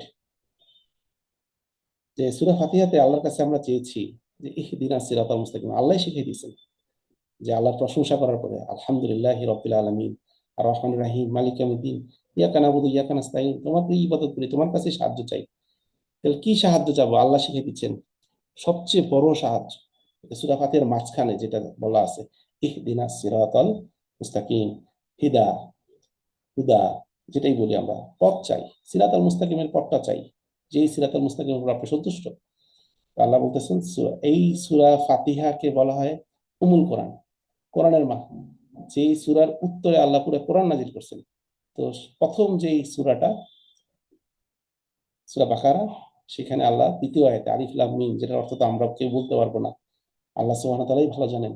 তারপরে উনি যেটা মানুষ বুঝতে পারে সেই কথাটা বলছেন যে এটা হচ্ছে সেই কিতাব, ফিহি হুদাল লিল মুত্তাকিন, এটা হচ্ছে মুত্তাকিনদের জন্য হুদা, মুত্তাকিনদের জন্য পথ, মুত্তাকিনদের জন্য সহজ সরল পথ, হিদায়াত, যেটা হচ্ছে মুত্তাকিরাই শুধু বুঝতে পারবে। এবং দেখেন এই সূরা বাকারার মধ্যেই রমাদানের আয়াত নাজিল করা হয়েছে, যে 183 নম্বর আয়াত, যেখানে আল্লাহ সুবহানাহু ওয়া তাআলা আমাদেরকে বলতেছেন, কি বলতেছেন? যে যে এই রমাদান, যেটা আমাদের এক ভাই পড়ছেন, যে এটা 185 নম্বর আয়াতটা আমি আগে দিছি কেন? একটু বুঝার জন্য। শাহরুর রমাদান, যে রহমাদান আল্লাজি উনজিলা ফিহিল কোরআন, এই কোরআনকে আল্লাহ নাজিল করছেন রমাদানে। এবং কেন? এই রমাদান শব্দটা কিন্তু কোরআনে একবারই আছে। হ্যাঁ, এই যে রমাদান, রমাদান, কোরআন, হুদাল লিন্নাস, মানুষের জন্য হুদা, শুধু মুসলমান না, সব মানুষের জন্য। কেন? যারা যাতে এই মন্দ আর খারাপের মধ্যে, ভালো আর মন্দের মধ্যে ফারাক করতে পারে। তাহলে এগুলো কি? আল্লাহর নির্দেশ, এগুলো কি আল্লাহর হুকুম। এবং আল্লাহর হুকুম কিসের মাধ্যমে আসছে? কিতাবের মাধ্যমে। আর কিতাব শুনলে তার রূহ কি পাবে? প্রাণ পাবে, মূল প্রাণ পাবে। তার সত্যিকার আদেশের অনুগত হইতে হবে, আল্লাহ যেভাবে চাই সেভাবে করতে হবে। না হলে সে মন গড়া মতন কথা অনুযায়ী চলবে। হ্যাঁ, যে এখন আল কোরআনের সাথে তো কেউ কিছু জোড়া লাগাইতে পারে না, কিন্তু দেখা যায় রাসূল সাল্লাল্লাহু আলাইহি ওয়াসাল্লামের নামে, হাদিসের নামে বিভিন্ন সময় অনেক জালিয়াতি হয়, যেটার মাধ্যমে যে কি হয়, যে আপনার আহ বেহুদা, যে এই যে আল্লাহর স্মরণে মানুষের কি হয়, রুহের মধ্যে প্রাণ সঞ্চার হয়। যখন আল্লাহর আদেশ শুনে তখন সে রুহ তার খাবার পায়, আর যখন সে শুনে না তখন সে রুহ খাবার পায় না। কেন কোরআন বেশি বেশি পড়তে হবে? কারণ দেখেন, তারপরেরটা হচ্ছে এই যে দেখেন, মুত্তাকিন শব্দটা খুব গুরুত্বপূর্ণ। রমাদানের সাথে হিদায়া, হিদায়ার সাথে মুত্তাকি। আল্লাহ বলছে ইহদিনাস সিরাতাল মুস্তাকিম, আল্লাহ চাইছে, আর আল্লাহ বলছে হেদায়েত দিতেছি, হেদায়েত দিব মুত্তাকিনদের। এই কিতাব হচ্ছে মুত্তাকিনদের জন্য, যারা আল্লাহকে ভয় করে। আর এই ভয় শুধু একটা নির্দিষ্ট সময়ের জন্য না, এই ভয় কি সব সময় প্রতিনিয়ত আমার মধ্যে ভয় রাখতে হবে। আমি যদি ভয় না রাখি তাহলে আমি কিন্তু আল্লাহর হিদায়া পাবো। এবং দেখেন ইয়া বলতেছেন, আল্লাহ বলতেছেন ইয়া আইয়ুহাল্লাযীনা আমানু কুতিবা আলাইকুমুস সিয়াম কামা কুতিবা আলা লাযীনা মিন কাবলিকুম লাআল্লাকুম তাত্তাকুন, যাতে তোমরা মুত্তাকি হইতে পারো। তার মানে রমাদানে সিয়াম আল্লাহ ফরজ করছেন। কেন? কারণ এই সিয়াম পালনের মাধ্যমে আমরা মুত্তাকি হব, আর মুত্তাকি হইলে আমরা হিদায়াত পাবো। আর হিদায়াত আল্লাহ কার মাধ্যমে দিচ্ছেন? এই কিতাবের মাধ্যমে। জালিকাল জালিকা কিতাবুল লা রাইবা ফি, যার মধ্যে কোনো সন্দেহ নাই। হুদাল্লিল মুত্তাকি, মুত্তাকিনদের নাসের জন্য কিতাব নাজিল হয়েছে, নাসকে হেদায়েত দেখানোর জন্য, কিন্তু সেই নাসদের মধ্যে শুধুমাত্র মুত্তাকিরাই হেদায়েত পাবে। এটা হচ্ছে কনক্লুশন। তার মানে রমাদানে আমাদেরকে আল্লাহর ভয়, আল্লাহর কনসাসনেস, তাকওয়া, এটা একেবারে ঢুকাই ফেলতে হবে বাই ডিফল্ট। এখন আমার যে কোনো কাজ করতে গেলে বলতে হবে আমি কেন করতেছি। যেমন ধরেন আমি টয়লেটে যাচ্ছি, তাহলে আল্লাহ বলছেন পরিষ্কার পরিচ্ছন্ন হইতে, বেশিক্ষণ পেটের মধ্যে এই না ময়লা আবর্জনা না রাখতে। তাহলে আমি পরিষ্কার হচ্ছি কিসের জন্য? আল্লাহর হুকুমে। কিভাবে করলে আল্লাহ খুশি হয়? রাসূল সাল্লাল্লাহু আলাইহি ওয়াসাল্লাম যেভাবে দেখাইছেন, তাহলে সেইভাবে যাচ্ছি। তাহলে পুরো সময়টা কি আমি দাসত্বের মধ্যে থাকতেছি? আমরা বলতেছি ইবাদতের মধ্যে, কিন্তু আমরা বলতেছি কি এই যে টয়লেটে যাচ্ছি আল্লাহর হুকুমে, সেহরি খাইতেছি, যতটুকুই খাচ্ছি আল্লাহর হুকুমে খাচ্ছি। আল্লাহ বলছেন খাইতে, এতটুকু খাইলেই আল্লাহ আমাকে শক্তি দিবেন। শক্তি কারণ, শক্তির মালিক কে? আল্লাহ। আমি কম খাইছি, আমি খাইতে পারি নাই সেহরি, এই জন্য কি আমার রোজায় আমি শক্তি পাবো না? সারাদিন ঘুম ঘুম ভাব থাকবে? অথবা আমি সেহরিতে বেশি খাইছি, এই জন্য আমার ঘুম আসছে? অথবা আমি তো তারাবির আগে ভাত খেয়ে ফেলছি, এই জন্য আমার ঘুম আসতেছে, শরীর ভারী লাগতেছে। তো তার মানে কি? তার মানে শক্তি, ঘুম, ভাব দিছে? না, এগুলো তো আমি আমার কর্মফল পাইতেছি, যেগুলো খারাপ কিছু আমার সাথে ঘটতেছে আল্লাহর নির্দেশ অনুযায়ী চলতেছে না দেখে। কিন্তু আমি যদি ফিল করি, আমার শক্তি তো আসে আল্লাহ সুবহানাহু ওয়া তাআলার কাছ থেকে, আল্লাহর নির্দেশ পালন করার মাধ্যমে। আমার ভালো লাগা, খারাপ লাগা সব আল্লাহ সুবহানাহু ওয়া তাআলার আদেশ অনুযায়ী হইতে হবে। আমি আমার পরিবারের সাথে ভালো ব্যবহার করছি, কেন? আল্লাহ হুকুম দিয়েছেন পরিবারের সাথে ভালো ব্যবহার করতে, আল্লাহ হুকুম দিয়েছেন সন্তানকে লালন পালন করতে। এগুলো কোরআনের আয়াত বা হাদিসে আল্লাহ রাসূল সাল্লাল্লাহু আলাইহি ওয়াসাল্লাম আমাদেরকে ইনস্ট্রাকশন দিয়েছেন। তাহলে সেই কথা অনুযায়ী যদি আমরা করি, তাইলে সেটাই হচ্ছে কি আল্লাহর হুকুম পালন করা হইলো। তখন আমি আল্লাহর বান্দা হিসাবে আল্লাহর কাছে কবুলিয়তের কথা চিন্তা করতে পারি। এমন না যে আমি কবুল হয়ে গেছি, এটা আমরা পাবো হচ্ছে মৃত্যুর সময় বুঝতে পারবো। আর কিয়ামতের মাঠে তো আল্লাহ ডান হাতে দিলে। আর যদি আল্লাহ আমাদেরকে কবুল করে, তাহলে তো আমরা যদি শহীদের মর্যাদা পাই, শহীদ হইতে পারি, তাইলে হয়তো ওই সময় আমরা বুঝতে পারবো যে আল্লাহ যদি আমাদের কবুল করেন, তাহলে তো আমরা হয়তো সফল কাম হইলাম, আর না হইলে তো হইলাম না। তো আলহামদুলিল্লাহ, একাডেমি অফ বিজনেস প্রফেশনালস এবং ফ্রেন্ড ফাউন্ডেশন তারা এই প্রোডাক্টিভ রমাদান কোর্সটা আপনাদের জন্য করেছে। তো আমরা এটা করেছি যে এটার আমরা আসলে এই প্রতিদান তো আল্লাহর কাছ থেকে চাই না, এই প্রতিদান আল্লাহর কাছ থেকে চাই। এবং আপনারা যারা সময় দিচ্ছেন, এটা আসলে অনেক মূল্যবান বিষয়। হ্যাঁ, আপনারা জয়েন করেছেন, এই জন্য আমরা আপনাদেরকে শুকরিয়া জানাচ্ছি, এবং আপনারা থাকবেন যারা জয়েন করেছেন। আহ সো এখানে আমরা যেটা বলতে চাই, আমরা গতানুগতিক কোনো কোর্সের মতন এটা করতেছি না। আমরা এটা চাচ্ছি, এটার সফলতা সম্পূর্ণ আল্লাহর হাতে। আমরা আল্লাহর কাছে এটা সন্তুষ্টির জন্য এবং তার হুকুম অনুযায়ী করার চেষ্টা করব, যাতে আমাদের প্রত্যেকের জীবনের মধ্যে আমরা যে কথাটা বলতেছি প্রোডাক্টিভ রমাদান বলতে আমরা যা বুঝি সেটা যাতে হয়। তো আমি আপনাদেরকে বলতেছি যে দেখেন, আমাদের এই যে প্রস্তুতি গ্রহণ করা, যেহেতু আমরা এই কথাটা প্রথম থেকে বলা শুরু করছি, আমাদের সবকিছু এখন বস্তু কেন্দ্রিক হয়ে গেছে। যে আমরা বস্তুগতভাবে চিন্তা করি, এটা করলে এটা হবে, এটা করলে এটা হবে, আমি এটা করছি, এটা করবো। আসলে এই লৌকিকতা থেকে আমাদের বের হয়ে আসতে হবে। আল্লাহর উপরে ইমানের ব্যাপারটা এরকমই। দেখেন, আল্লাহ সুবহানাহু ওয়া তাআলা এইভাবেই সফলতা দান করেন। আমরা যদি সিরাতের আলোচনাগুলো দেখি এবং বর্তমান সময়েও দেখি আল্লাহ সুবহানাহু ওয়া তাআলা কিভাবে বিভিন্ন জাতিকে, এক জাতিকে আরেক জাতির উপরে বিজয় দান করতেছেন। দেখেন, আল্লাহ লৌকিকতার কোনো কিছুর উপর ভরসা করেন নাই। যে সিরিয়ার যে বাশার আল আসাদ চলে যাবে, এটা কেউ কখনো চিন্তা করে নাই। বাংলাদেশে এরকম একটা রেজিম চেঞ্জ হবে, এটা কেউ কখনো চিন্তা করে নাই। তো আল্লাহ সুবহানাহু ওয়া তাআলা কোনো কিছুর উপর যে 2024 সালের জুন মাসেও কেউ কখনো বলতে পারেনি, কারণ জুলাইয়ের 1 তারিখ থেকে আন্দোলন শুরু হয়েছে বাংলাদেশে। কিন্তু কিভাবে একটা পরিবর্তন হয়েছে, এরকম একটা এস্টাবলিশ সরকার, এমন একটা শক্তিশালী সরকার, তা আল্লাহ সুবহানাহু ওয়া তাআলা এখন টিকে রাখছেন। আলহামদুলিল্লাহ, তারা বলতেছেন এটা করবে, এটা হবে। হ্যাঁ, তো এটা হয় নাই, তো এটা হয় নাই, তো এটা কেন হয় নাই? এটা আল্লাহর রহমত। দেখেন, আমাদের এই, আমরা যদি একেবারেই দুনিয়াবি জিনিস বাদ দিয়ে আমরা যদি ইহলৌকিক পরলৌকিক বিষয়গুলো বলি, রমাদানে আমাদের আসলে প্রস্তুতিগুলো কি? আমি না ওই মসজিদে কিয়ামুল লাইল করতে যাব, কোথায় কিয়ামুল লাইল হয় একটু খোঁজ খবর নাই ভাই। আপনাদের কিয়ামুল লাইল কটায় শুরু হয়, কটায় শেষ হয়? তেলাওয়াত কেমন, একটু তেলাওয়াতের রেকর্ডিংটা পাঠান তো। ইত্তেকাফ কোথায় করা যায় ভাই? খাবার টাবারের অবস্থা কি? ও, এখানে কি গোসল টোসল করার ব্যবস্থা ভালো আছে না? উজু করা, এসি আছে কিনা ভাই? গরম লাগে তো অনেক, সামনে গরম চলে আসতেছে। এখনই গরম লাগে, ফেব্রুয়ারি শুরু হয়েছে কিন্তু গরম লাগতেছে, এসি না থাকলে তো খুব কষ্ট হয়ে যাবে ভাই। ইফতারে তো ভাজা পোড়া খাইতে চাই না, কিন্তু মানে আমি এমন কথাগুলোই বলতেছি যেগুলো আসলে আমরা সচরাচর আমাদের কানে শুনি না। আপনারা শুনেন না নাকি? আপনারা শুনেন না?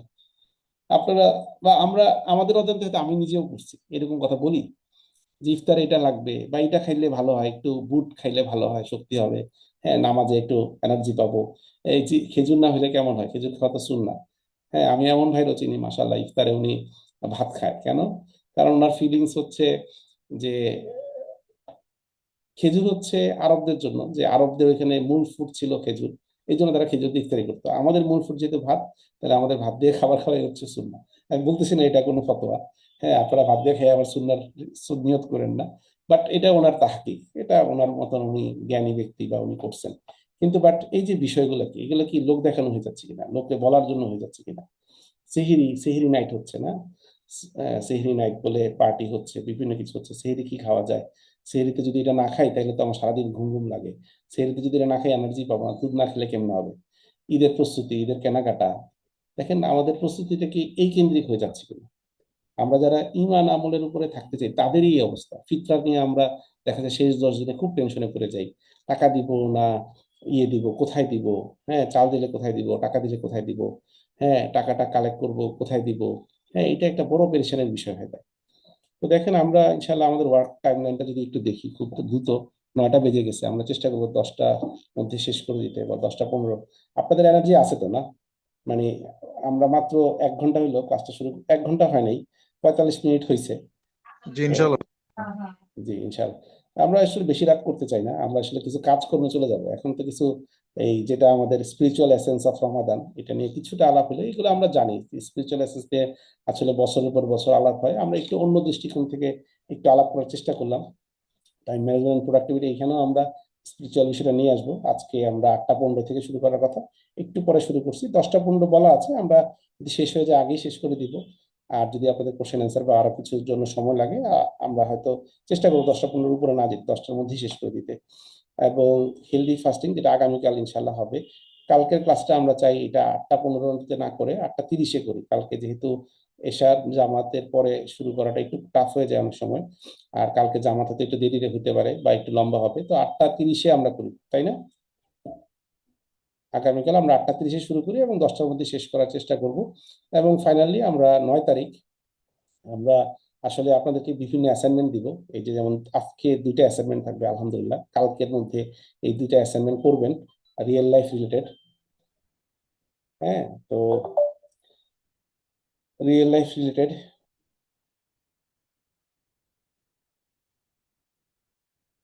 তো এই অ্যাসাইনমেন্ট গুলো আপনারা করলে ইনশাল্লাহ উপকৃত হবেন। এই যে আপনারা যে চ্যালেঞ্জ গুলো ফেস করেন সেটা ইনশাল্লাহ কিছুটা হলেও ওভারকাম করতে পারবেন। হ্যাঁ, তো দেন হচ্ছে আহ 1 সপ্তাহ, আগামীকালও কিছু অ্যাসাইনমেন্ট থাকবে, যে অ্যাসাইনমেন্ট গুলো আপনাদেরকে 1 সপ্তাহ ধরে করবেন, যাতে 1 সপ্তাহ ধরে আমরা এটার ফিডব্যাক আপনাদের কাছ থেকে নিব। হ্যাঁ, এবং দেখবো যে আপনাদের কতটুকু উন্নতি হচ্ছে। এবং এই 3টা ক্লাসের পরও আমরা হয়তো ছোট ছোট কিছু জিনিস দিব আপনাদেরকে, যে যেটার মাধ্যমে আপনাদের প্রোডাক্টিভিটি বাড়ে। আপনাদের কিছু পড়ার লিঙ্ক, অডিও লিঙ্ক, বিভিন্ন কিছু দিব, যেটা হয়তো আপনারা সময়ে সময়ে এগুলো শুনে আপনাদের রমাদান প্রোডাক্টিভিটি বাড়তে পারে। আমরা বলবো না এই কোর্সটাই সবকিছু, এই কোর্সটা হচ্ছে আপনাদের কিছু উৎসাহ দিব, যাতে আপনারা আপনাদের এই আগামী রমাদানটা যদি জীবনের শেষ রমাদান হয়, যে সর্বোত্তম রমাদান হয়, এবং এইটা যাতে আমাদের কবুলের জন্য, আল্লাহর সন্তুষ্টির জন্য কবুল করেন, সেইটাই প্রত্যাশা আমাদের থাকবে। সো এটা 18 নম্বর স্লাইড, আমি বলে দিচ্ছি। এই স্লাইডটা থেকে সামনের স্লাইডগুলো হচ্ছে আপনাদের বাড়ির কাজ। হ্যাঁ, এগুলো আপনারা পড়বেন, যে এগুলো পড়ে আপনাদের এখানে এটা 283 থেকে 184, আসলে স্লাইড বলার দরকার নাই। এখানে 183 নাম্বার সূরা বাকারার 183 নাম্বার আয়াত থেকে 187 নাম্বার আয়াত পর্যন্ত এগুলোর অর্থ এবং অনুবাদ দেয়া আছে। এটা আপনারা আগেও পড়ছেন, অনেকের মুখস্থ আছে, তো সেগুলো আপনারা পড়বেন। দেন আমরা হাদিসে রমাদান, হাদিসে যেই ইয়েগুলো আছে, কি বলে, রমাদান সম্পর্কে যে বিষয়গুলো বলা আছে সেগুলো আমরা দেখব। হ্যাঁ, এবং সেগুলো দেখে আমরা আমাদের জন্য কাজ বের করি। হ্যাঁ, আমাদের কাজগুলো কি, আমি এগুলো পড়তেছি না, এগুলো আমরা জানা কথা। এবং তো এই 18 থেকে 25 নাম্বার স্লাইড খুব ভালোভাবে পড়বেন, সবাই স্লাইডটা পেয়ে যাবেন ইনশাল্লাহ। এই স্লাইডটা দেখে, হ্যাঁ, আপনাদেরকে দিয়ে দেওয়া হবে ইনশাল্লাহ স্লাইডগুলো, কারণ স্লাইডগুলো পেলে আপনারা এখান থেকে একটু চিন্তা করবেন, ফিকির করবেন। হ্যাঁ, আবার আমাদের কোনো ডেভেলপ করার লাগলে এখানে কোথায় কি আপনারাও ইনপুট দিবেন। হ্যাঁ, তো এখানে আমরা যেটা বলবো যে স্লাইডগুলো আপনারা খুব ভালো মতন পড়বেন। তো পড়ে এই নিচের দুটো প্রশ্নের উত্তর খাতায় হাতে লিখবেন। কারণ কি, মোবাইলে লিখতে লিখতে না আমরা আসলে আমাদের নিউরন গুলার সাথে আমাদের শারীরিক মানসিক এর কোনো কানেকশন হয় না, অন্তরের কোনো কানেকশন হয় না। কারণ এটা সাইন্টিফিকলি এখন প্রুভেন, যে বলতেছে যে আমাদের হাতের লেখায় ফিরে যাওয়া উচিত। কারণ এখন স্টুডেন্টরা ক্লাসে নোট নেয় হচ্ছে ল্যাপটপে অথবা তার অ্যান্ড্রয়েড ফোনে। তো দেখা যায় তারা যখন ফোনে কি করে, টাইপ করে, তখন তাদের ইয়েতে খুব বেশি প্রভাব ফেলে না, কি বলে, তাদের ব্রেনে। তো তো তাইলে কি করতে হয়, তারা বলতেছে যখন হাতে লেখা হয়, তখন তারা ওই হাতে লেখার কারণে তাদের নিউরন গুলো একটার সাথে আরেকটার কানেকশন হয়, এবং এটা তাদের অন্তরের মধ্যে প্রভাব ফেলে, এবং তার মানসিকতার মধ্যেও প্রভাব ফেলে, এবং এটা দিয়ে সে এটাকে সাস্টেন করতে পারে, ধরে রাখতে পারে, এবং সেই অনুযায়ী সে কাজ করতে পারে। তাইলে আমরা এখন যারা ক্লাসে আছি, তাইলে সেগুলো আমরা এখন কি করব, যে ইনশাল্লাহ আমরা এই প্রশ্ন দুটার উত্তর খাতায় লিখবো, যে 18 থেকে 25 নাম্বার স্লাইড পড়ে। তাইলে আপনাদের একটু বাড়ির কাজ দেওয়া হইলো, যে আপনারা নিজেরা পড়বেন, এই আয়াতগুলো আপনারা জানেন, এই হাদিসগুলো আপনারা শুনছেন। তো আমাদের এই হাদিসগুলো পড়ে বা আয়াতগুলো পড়ে, অথবা আপনারা যদি নিজেদের থেকে আরো কিছু হাদিস জানেন, সেখান থেকে আপনারা রমাদানের লক্ষ্য এবং উদ্দেশ্য কি সেটা নিজের হাতে লিখবেন। 2 নম্বর প্রশ্নের উত্তর, যে রমাদানে আমাদের করণীয় কি কি কাজ আছে। তাহলে এখান থেকে আপনি কি কি কাজ পাইছেন একটা লিস্ট বানাবেন, এই হাদিসগুলো থেকে অথবা কোরআনের আয়াতগুলো পড়ে, যে আপনার কাছে মনে হয়েছে যে এই কাজগুলো আমরা রমাদানে করতে পারি। তাহলে এটা কি হলো, আমরা নিজে করতেছি, এখন কিন্তু রুটিন বানাচ্ছি না, আমরা শুধু আমাদের লক্ষ্যটা ঠিক করতেছি, আর এই লক্ষ্য পূরণের জন্য আমার কি কি করণীয় আছে, কি কাজ আছে, কাজের একটা লিস্ট। আমার এই দুটো পয়েন্ট কি আপনারা সবাই বুঝে গেছেন, যে রমাদানের লক্ষ্য উদ্দেশ্য কি, আর রমাদানের করণীয় কি কি কাজ আছে? এটা কি সবাই একমত, সবাই ক্লিয়ার? এই অ্যাসাইনমেন্টটা কখন করবেন সেটা আমি বলে দিচ্ছি, আমি সময়টা বলে দিব যে কয়টার মধ্যে জমা দিতে হবে। হ্যাঁ, এই কালকে 7:30টার মধ্যে জমা দিবেন, কিন্তু এটা কখন করবেন, কারণ আজকে অ্যাসাইনমেন্ট 2টা আগে করতে হবে। অ্যাসাইনমেন্ট 2টা হচ্ছে ক্লাসের শেষে পাবেন ইনশাল্লাহ। তো ক্লাসের এই অ্যাসাইনমেন্ট 2টা করবেন কখন সেটা টাইমটা বলে দিব, ওইটা করে ওই অ্যাসাইনমেন্ট 2 এর মাঝখানে হচ্ছে অ্যাসাইনমেন্ট 1টা করতে হবে। হ্যাঁ, এইভাবে করে রাখা হয়েছে যে দুইটা অ্যাসাইনমেন্টই আপনাদের করা হয় ইনশাল্লাহ, এবং এখানে কিছু প্র্যাকটিক্যাল কাজও থাকবে। তো আমরা এটা দেখবো ইনশাল্লাহ। তো অ্যাসাইনমেন্ট 1টা আমরা বুঝে গেছি আলহামদুলিল্লাহ। তো আমরা রমাদানকে একটু নতুন ভাবে দেখতে চাই। প্রথমেই আমরা বলবো যে আসলে এটা রমাদান একটা ইউনিভার্সিটি। একটা ইউনিভার্সিটিতে যেমন অনেকগুলো ডিসিপ্লিন থাকে, অনেকগুলো ফ্যাকাল্টি থাকে। হ্যাঁ, ফ্যাকাল্টির আন্ডারে আবার অনেকগুলো ডিপার্টমেন্ট থাকে, প্রত্যেকটা ডিপার্টমেন্টের আলাদা আলাদা স্টাডি হয়। হ্যাঁ, রমাদান কি আসলে এইভাবে স্টাডি করা যায়? রমাদানে পূর্ণাঙ্গ ইসলামিক একটা ইউনিভার্সিটি। কেউ যদি বলে আমি ইসলাম শিখতে চাই, তাহলে তাকে রমাদানের বিষয়গুলো শিখাই দিলেই তাকে ইসলাম শিখাই দেওয়া যাবে, অথবা ইসলামের সে পিএইচডি করতে পারবে। কারণ রমাদানে কি আছে দেখেন, ইসলামের যে 5টা স্তম্ভ, তাহলে 5টা স্তম্ভের বিষয়গুলোই রমাদানে আছে। প্রথম হচ্ছে কালেমা। তাহলে কালেমে সাক্ষী দিলে তো সে রমাদানে বিশ্বাস করে, তাহলে সে সিয়াম পালন করবে। রমাদানে বিশ্বাস করলেই সে কি করবে? সে সলাৎগুলো টাইমলি পড়বে, সাথে রাতের সলাৎ পড়বে। তাহলে সলাৎ সে পড়তেছে, রমাদানের মধ্যে সলাৎ পড়ার বিষয়টা বিশেষ করে তাগিদ দেওয়া আছে, অতিরিক্ত সওয়াবের কথা বলা আছে। মানুষ নফল সলাৎ পড়ে, হ্যাঁ, সলাতের মধ্যে আল্লাহর সাথে সম্পর্ক তৈরি করার বিষয়টা আছে, তাহাজ্জুদের বিষয় আছে, কিয়ামুল লাইল আছে। তার মানে যত রকম সলাৎ আছে মানুষ, হ্যাঁ, আমি সালাতুল তসবির কথা আপনারা অনেকেই হয়তো জানেন, অনেকে পড়েও, হ্যাঁ, এটা পড়েন রমাদানে। তো এরকম অনেক বিষয় আছে। এটা ঠিক না বেঠিক আমরা আলাপ করতেছি না, কোনটা পড়া যাবে কোনটা পড়া যাবে না, হ্যাঁ। তো এই বিষয়গুলো আছে, দান সাদাকা আছেন, জাকাত আছে। আমি যদি পাঁচটার কথা বলি, আগে পাঁচটা শেষ করি। একটা হলাম কালেমা, যেটা দিয়ে আমরা রমাদানে প্রবেশ করলাম। 2 নাম্বার হচ্ছে সালাত, সালাত আছে। 3 নাম্বার হচ্ছে জাকাত। রমাদানেই আমরা জাকাতের হিসাবটা করতে সহজ হয়, কারণ রমাদান মাসের হিসাবটা সহজ হয়, কারণ এটা যেহেতু জাতীয়ভাবে ঘোষণা দেওয়া হয় যে এত তারিখে 1 তারিখ শুরু হবে, এত তারিখে 30 তারিখ বা 29 তারিখ শাওয়াল শুরু হবে। তাহলে রমাদান মাসের হিসাবটা অনুযায়ী যদি কেউ জাকাত দেয়, তাহলে পুরো মাসের তার আর আলাদা করে হিসাব রাখতে হয়। আরবি মাস অনুযায়ী জাকাত দেওয়াটা ভালো। আর আরবি মাস অনুযায়ী না দিলে দেখা যায় জাকাতের পরিমাণটা কিন্তু 2.5% না, তখন কিন্তু এটা 2.57 হয়ে যায়, তাই না? যেহেতু কিছুদিন বেশি সৌর মাসে, যেহেতু চন্দ্র মাস হিসাবে আমাদের দিতে হবে। তাহলে রমাদান থেকে রমাদান, তাহলে রমাদানের মধ্যে জাকাত আছে। আর জাকাতের বেলা জাকাতুল ফিতর আছে, বা সাদকাতুল ফিতর যেটাকে আমরা বলি। তাহলে এটার সাথে দান চলে আসলো। দেন সিয়াম তো পালন করতেছি রমাদান মাসে। আর হজ, যদি রমাদান মাসে কেউ উমরা পালন করতে পারে, তাহলে রাসূল সাল্লাল্লাহু আলাইহি ওয়াসাল্লামের সাথে হজ করার সওয়াব লেখা আছে। সুবহানাল্লাহি ওয়া বিহামদিহি। তার মানে আপনি উমরা হজ করতে গেলেও রাসূল সাল্লাল্লাহু আলাইহি ওয়াসাল্লামের সাথে হজ করার সওয়াবের একটা বিষয় পাচ্ছেন। এবং আর হজ করতে গেলে তো আপনি একটা ইসলামের একটা নিদর্শন, 5টার একটা আপনি পেয়ে গেছেন। এর মানে এই না যে যার জন্য হজ ফরজ সে রমাদান মাসে হজ করলে তার হজ হয়ে যাচ্ছে। এটা হচ্ছে সওয়াব পাবেন, কিন্তু আপনাকে আসলে আমি বললাম যে 5টা বিষয়ই আসলে রমাদান মাসে করার সুযোগ আছে। দেন ইত্তেকাফ আছে, যেটা আমরা হয়তো আপনারা লিস্ট করবেন, আমাদেরকে দিবেন। আর জিকির আজকার আছে, কোরআন তেলাওয়াত তো আছেই। তার মানে কোরআনের সাথে সম্পর্ক, রমাদান কোরআনের এই মাস। তার মানে ইসলামের এমন কোনো বিষয় আপনি আলাপ করবেন যেটা আসলে রমাদানে আমরা আলাপ করতে পারবো না, এবং রমাদানে আসলে এই 1 মাস ধরে এটা করা হয়। তাহলে এই রমাদানে আসলে প্রশিক্ষণ দেওয়া হয়, এই ইউনিভার্সিটিতে আল্লাহ নিয়ে যান। আর প্রশিক্ষণের জন্য সাধারণত কি করতে হয়? একটা পরিবেশ তৈরি করতে হয়, একটা এনভায়রনমেন্ট ক্রিয়েট করতে হয়। সাধারণত আমরা ট্রেনিং এর জন্য কি করি? এই যে যেমন ধরেন একটা প্ল্যাটফর্মে আসছি, অনলাইন প্ল্যাটফর্ম, কিন্তু ট্রেনিংটা যদি এখন আমাদের ফিজিক্যালি হইতো তাহলে হয়তো আরো ভালো হইতো। হ্যাঁ, আমরা সামনাসামনি কথা বলতে পারতাম। তারপর যদি সকাল থেকে রাত পর্যন্ত থাকা হইতো, আবার যদি আবাসিক 7 দিনের জন্য হইতো, 30 দিনের হইতো, তাহলে কি হয়? প্রশিক্ষণটা বেশি ইফেক্টিভ হয়। কারণ যত বেশি ইফেক্টিভ ট্রেনিং চান, তত বেশি আপনাকে কি করতে হবে? স্টে করতে হবে।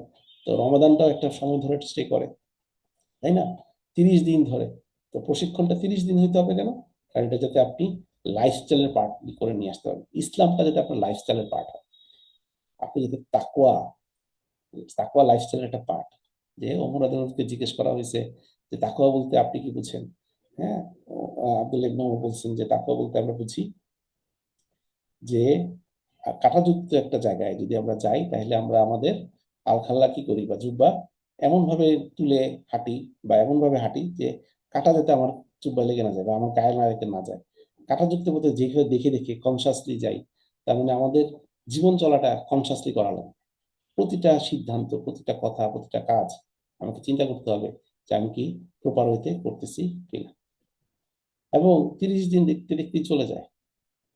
তাহলে দেখেন, রমাদান আসে, রমাদানের জন্য আমরা অপেক্ষা করি, রমাদান চলে যায়। এইভাবে কত রমাদান আমাদের জীবনে আসছে, চলে গেছে। তাহলে আমাদের জীবনটাও চলে যাবে। তাহলে এই ক্ষণস্থায়ী জীবনে আমরা কেন রমাদানের মতো জীবন কাটাবো না? আমরা নিয়ত করি, তো আল্লাহ একটা পরিবেশ সৃষ্টি করে দেন যাতে আমরা পারি। এবং একজন ভালো মুসলিম হওয়ার জন্য ভালো স্বাস্থ্য খুবই গুরুত্বপূর্ণ বিষয়, এবং ভালো স্বাস্থ্য হওয়ার জন্য ভালো আত্মাও প্রয়োজন। ভালো স্বাস্থ্য তৈরি করা এবং ভালো আত্মা তৈরি করা, এই দুইটাই রমাদানের মাধ্যমে সম্ভব। ভালো স্বাস্থ্য, আমরা আসলে রমাদানে স্বাস্থ্য খারাপ করে ফেলি, তাই না? কেন স্বাস্থ্য খারাপ করে ফেলি? কারণ হচ্ছে অতিরিক্ত খেয়ে আমরা শক্তি পাই না, এনার্জি পাই না, এটা পাই না। তো আলহামদুলিল্লাহ আমাদের ভাইরা, আপনারা দেখেছেন যে যারা উমরায় গিয়েছেন, আমিও আমার সৌভাগ্য হয়েছিল জীবনে একবার রমাদানের উমরা করার। তো আমি দেখেছি যে আসলে আমাদেরকে হারাম শরীফে কি খেতে দিছে? খেজুর, একটু দই, টক দই, আর একটু ব্রেড। হ্যাঁ, এটা খেয়ে আমরা কাজ করছি, আমরা ইবাদত করছি, বা ওইখানে তাওয়াফ করা, বিভিন্ন কাজ করা। আবার ধরেন আরবদেরকে দেখেছি তারা কি কাজ করতেছে। তো আমরা হয়তো বের হয়ে ভাত খেয়েছি, সাথে আরো কিছু খাইছি, কিন্তু তারা কিছু খাচ্ছে না, তারা ওইখানে ইত্তেকাফ করতেছে। হ্যাঁ, 30 দিন ধরে ইত্তেকাফ করতেছে, এরকম লোকও পাইছি আমরা। তো কিভাবে করতেছে? তারা কি অন্য মাটির তৈরি? এমন না যে শুধু আরবরা করতেছে, আরবের পাশাপাশি আরো অনেক মানুষও আছে যা তারাও করতেছে, কিন্তু আমরা কেন পারতেছি না? ঠিক আছে। তো রমাদান আমাদেরকে শিখায় যে আমার কষ্ট লাগলেই আমি কোনো কিছু ত্যাগ করবো না। আমার কষ্ট লাগতেছে আমি ঘুমাই গেলাম না, আমার ঘুমটা হবে আল্লাহর নির্দেশ। হ্যাঁ, আমি ঘুমাইতে গেছি কেন? কারণ আল্লাহ ঘুমাইতে বলছেন। দেখবো আমরা আয়াতগুলো কিছুক্ষণের মধ্যেই দেখবো যে কোথায় আল্লাহ দেখাই বলতেছেন যে তোমরা ঘুমাও। হ্যাঁ, রাতকে তৈরি করছে ঘুমের জন্য, সূরা নাবাতে। তাহলে প্রোডাক্টিভ রমাদান বলতে আসলে আমরা কি বুঝি? এটা একটু আমাদের জন্য গুরুত্বপূর্ণ কোশ্চেন, যে আমরা প্রোডাক্টিভ রমাদান কোর্স করতে আসছি। আপনারা ঘুমাই যাচ্ছেন না তো, না? অথবা আপনাদের কষ্ট হচ্ছে না তো? জি না ওস্তাদ। ঠিক আছে, আমরা একটু সামনে আগাই। যে ইফতারের পর ঘুম ঘুম ভাব লাগে, তাইলে আমরা চাই যাতে আমাদের ঘুম ঘুম ভাব না লাগে। ইফতারের পর অনেক টায়ার্ড লাগে, রাইট? তার মানে এটাই তো আমাদের প্রোডাক্টিভিটি খারাপ দিচ্ছে, মানে কি ইফতার করলাম আর দেখা গেলো শরীরটা ছেড়ে দিচ্ছে, তাইলে এটা তো প্রোডাক্টিভিটি আমাদের হইলো না। এবং সারাদিনই দেখা যায় একটু দুর্বল দুর্বল ভাব লাগে, মাথাটা ঝিমঝিম করে, কাজ করতে ভালো লাগে না, কোনো কাজে মনোযোগ থাকে না, তাই না? আহ সময় মতো মনোযোগ দিয়ে পড়া, দেখা যায় করতেছি কষ্ট করে, যে রমাদান মাস আল্লাহ যেহেতু শয়তানকে বেঁধে রাখে, কিন্তু দেখা যায় যে আমাদের আহ, সমস্যা হয় না। অন্য সময় হলে তো অজুহাত বাই করে ফেলতাম, যেটা রমাদানের পরেই শুরু হয়। দেখা যায় রমাদানের রুটিনটাই আমরা পরের দিন কন্টিনিউ করতে পারি না, ঈদের দিনেই রুটিন ভেঙে যায়, তারপর থেকে আর কন্টিনিউ করতে পারি না। তো এইগুলো কেন হচ্ছে? তাইলে এইগুলা ছাড়াই যাতে আমরা আগামী পরের সময়গুলো করতে পারি। এবং আমরা যেহেতু বেশিরভাগ চাকরিজীবী, এখানে প্রায় 90% অ্যাটেন্ডেন্সে যারা আছেন তারা চাকরিজীবী, কাজের চাপে আমরা সব সামনে রমাদানের ইবাদতগুলো কেমনে করব, এবং রমাদানের শেষ পর্যন্ত ইবাদতের ইচ্ছা শক্তি ধরে রাখা, এটা খুবই চ্যালেঞ্জিং একটা বিষয় যায়। এবং এমন ঘুম আসে, অতিরিক্ত ঘুম আসতে থাকে, বিশেষ করে শেষ দিকে। প্রথম 20 দিন তো একভাবে যায়, কিন্তু শেষের 10 দিন যেটা গুরুত্বপূর্ণ, ইত্তেকাফে গিয়ে দেখা যায় আমাদের এত ঘুম আসে, যারা ইত্তেকাফ করছে তাদের ইয়েতে আছে যে তারা দেখা যায় ঘুমের সময় বেশি কেটে যায়। ঠিক আছে। তো টাইম ম্যানেজমেন্ট ইন রমাদান আসলে সমস্যাটা কোথায় হয়? টাইম ম্যানেজমেন্টের বিষয়টা কি রমাদানে? তো এটা নিয়ে একটা আলাপ করবো, যেহেতু আমাদের এটা সেকেন্ড পার্ট। হ্যাঁ, তাহলে টাইম ম্যানেজমেন্ট বলতে আসলে আমরা কি বুঝি? হ্যাঁ, এটা আমাদেরকে একটু নতুন ভাবে ডিফাইন করা, বোঝা উচিত, যে টাইম ম্যানেজ কি করা যায় সত্যিকার অর্থে। কি মনে হয়, ম্যানেজ করা যায়? যে আমরা লিখে লিখে টাইমটাকে বললাম যে টাইম এইভাবে এইভাবে করব, কি মনে হয়? আপনারা কি বলেন?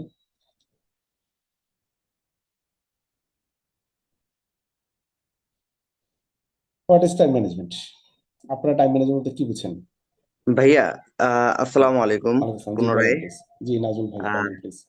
সময় ব্যবস্থাপনা বলতে আমার মতে আল্লাহ তাআলা আমাদেরকে যতটুকু সময়ের মধ্যে দুনিয়ায় পাঠিয়েছেন, হুম এই হুম সময়কে আল্লাহ তাআলা যেভাবে ব্যবহার করতে বলেছেন, যেমন ফজর থেকে শুরু এবং একেবারে দিন শেষে এশার নামাজ, এখান থেকে শেষ দিনের কাজ এবং রাতের যে ইবাদত, এটা প্রত্যেকটা সময় নির্ধারণ করে দিয়েছেন, যেমন ফজর, জোহর, আসর, মাগরিব।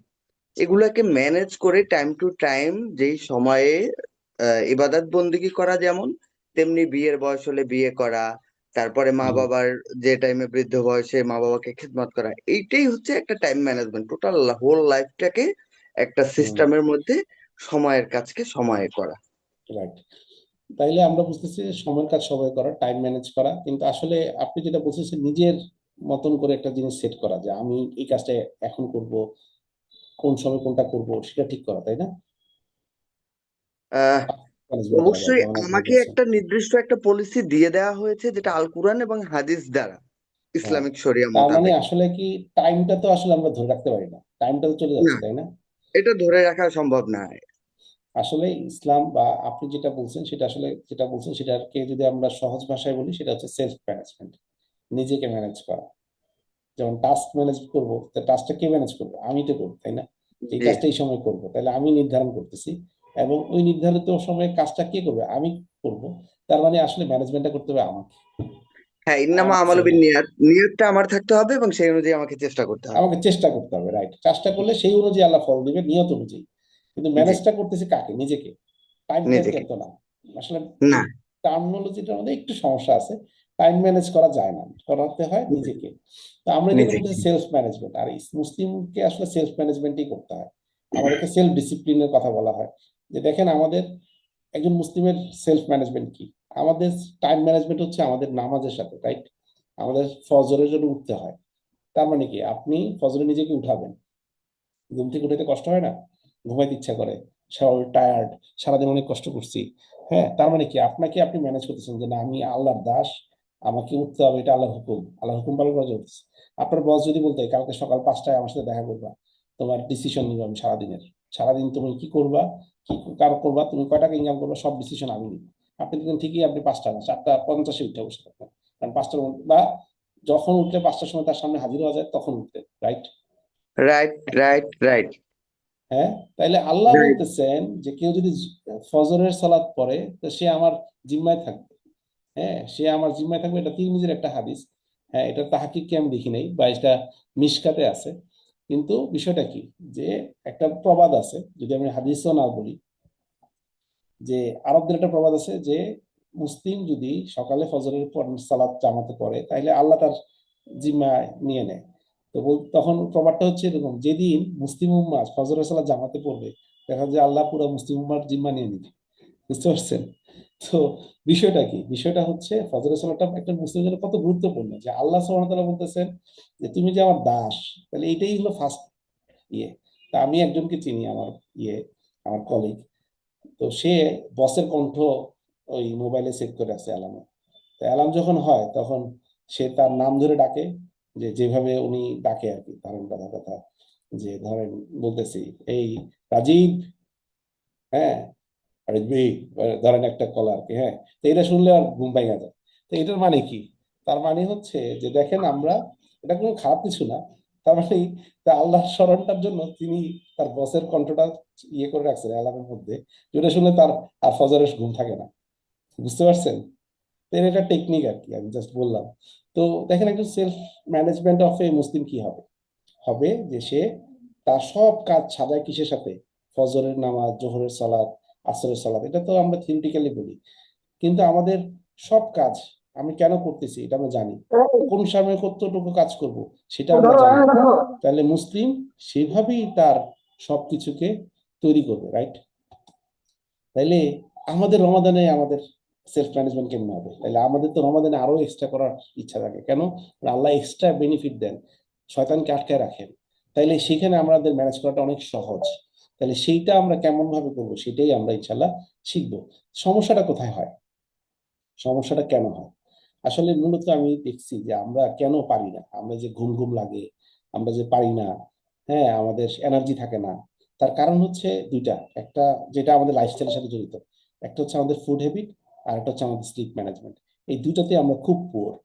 একটা হচ্ছে আমরা কি ফুড খাবো, মানে ফুড অ্যামাউন্ট, যে আমাদের কাছে লাগে বেশি না খেলে আমাদের শরীরে শক্তি থাকবে না। হ্যাঁ, একটা হলো ফুডের অ্যামাউন্ট, ফুডের অ্যামাউন্ট বেশি খেলে আমরা মনে করি শক্তি বেশি পাবো, কারণ ওই যে আমরা ফিল করি যে খাই শক্তি পাওয়ার জন্য। এখন আমরা যদি বলতাম না আমি তো আল্লাহর দাস, আল্লাহর হুকুম পালন করার জন্য খাচ্ছি, তাইলে আমি দাসের মতন খাইতাম। এবং রাসূল সাল্লাল্লাহু আলাইহি ওয়াসাল্লাম লিটারালি, মানে আক্ষরিক অর্থে উনি খাইতে বসতেন এমন ভাবে, উনি কখনো চেয়ারে বসে খান নাই। কারণ উনি বলতেন আমি হচ্ছে দাস, আমি দাসের মতন খাইতে চাই। উনি নিচে বসে এক পা উঠায় এক পা দিয়ে তারপরে খাইতেন। হ্যাঁ, কেন? কারণ উনি নিচু হয়ে খাইতে চান। তাহলে নিচু হয়ে খাইলে আবার কি হয়, পেটটা চাপা পড়ে থাকে। তাহলে অল্প খাইলেই মনে হয় পেটটা ভরে গেছে। সুবহানাল্লাহ। তো এই চিন্তাটা আমাদের নেই, আমরা মনে করি শক্তি আসে খাবার থেকে, আর উনি চিন্তা করতেন খাইতেছি আল্লাহর হুকুম পালন করার জন্য। তাইলে খাবো অল্প, আল্লাহ শক্তি দিবেন, কারণ শক্তি দেওয়ার মালিক আল্লাহ। এই অল্প খাবারে আল্লাহ বারাকা দিবেন। দেখেন সূরা মুলকের কথা আমরা বলছি, সূরা মুলকের প্রথম একটা কি, তাবারাকাল্লাযী বিয়াদিহিল মুলক ওয়া হুয়া আলা কুল্লি শাইইন কাদির। আল্লাহ বারাকা দেন, তাবারাকাল্লাযী বিয়াদিহিল মুলক, পুরা মুলকের ক্ষমতা আল্লাহর হাতে, পুরা মুলক আল্লাহর হাতে। আর আল্লাহর বারাকা বাড়ায় দেন, বারাকা দেন কিসে? ছোট জিনিসের মধ্যে বেশি বারাকা দেন আল্লাহ। দেখেন পরমাণু শক্তি কি, এই পরমাণু অস্ত্র কার কাছে আছে, এইটার উপর নির্ভর করে আপনার উপরে সে দাদাগিরি করবে কি করবে। যদি একজন মুসলিমের হাতে পরমাণু অস্ত্র থাকে তাহলে তার মর্যাদা অন্য লেভেলে। পৃথিবীতে মাত্র একটা মুসলিম দেশের হাতে পরমাণু অস্ত্র আছে, এটি পাকিস্তানকে দেখা যায় সবাই তোয়াজ করা চলে। এবং তার এটা ডিফারেন্ট রাজনীতি গেলাম না গেলাম, কিন্তু দেখেন সব পারমাণবিক অস্ত্র কার কাছে? কোন মুসলিম দেশ দেশ যদি নতুন করে বলে যে আমরা পারমাণবিক অস্ত্রের মজুদ করতে চাই, তাই তো সেই শেষ, সাথে সাথে যুদ্ধ ঘোষণা হয়ে যাবে। তার মানে দেখেন আল্লাহ অল্পের মধ্যে অনেক বারাকা দেন, এটা আল্লাহর নেচার। আর আমরা বেশির মধ্যে বারাকা চাই। আমাদের মধ্যে নেচারের মধ্যে ঢুকে গেছে যে অধিকাংশের মধ্যে আমরা কি মনে করি, ভালো আছে মনে করি। এই যে বস্তুগত বিষয় আমাদের অন্তরের মাথার ভিতরে ঢুকে আছে, বস্তুকে এখন আমরা কি মনে করি, ইলাহ মনে করি, বস্তু আমাকে শক্তি দেয়। না, এইটাই আমাদের মুত্তাকি হইতে হবে, যে আল্লাহর ভয় অন্তরে এমন ভাবে প্রবেশ করাইতে হবে যে আল্লাহ সবকিছুর মালিক। আল্লাহ কোনো অধিকাংশের মধ্যে কোনো বারাকা রাখেন নাই, আল্লাহ কমের মধ্যে বারাকা রাখছে। অ্যান্ড দেন ফুড কন্টেন্ট, যে আমরা মনে করি এইটা খাইতে হবে, ওইটা খাইতে হবে, এইটা খাইতে হবে, কন্টেন্টের মধ্যে ভেজাল। আমরা ছোলা বুট, এটা আবার সয়াবিনের তেল দিয়ে ভেজে একটু পেঁয়াজ, এমন সব উপাদান দিয়ে খাচ্ছি যাতে আমাদের পেটে কি হয়, গুড়গুড় ভাব তৈরি হয়, এবং এটা সারাদিন থাকে, গ্যাস তৈরি করে, সারাদিন এই সমস্যা হইতেছে। ফুড খাই ঘুমাইতে যাওয়ার আগে, তারা বিপরে আসলে খিদা লাগে, তখন খাই, খেয়ে আবার ঘুমাইতে যাই, তাহলে খাবারটা হজম হয় কই, এটা উঠে আবার সেরের সময় খাবার খাই, তাহলে পুরো খাবারটাই রয়ে যেতেছে।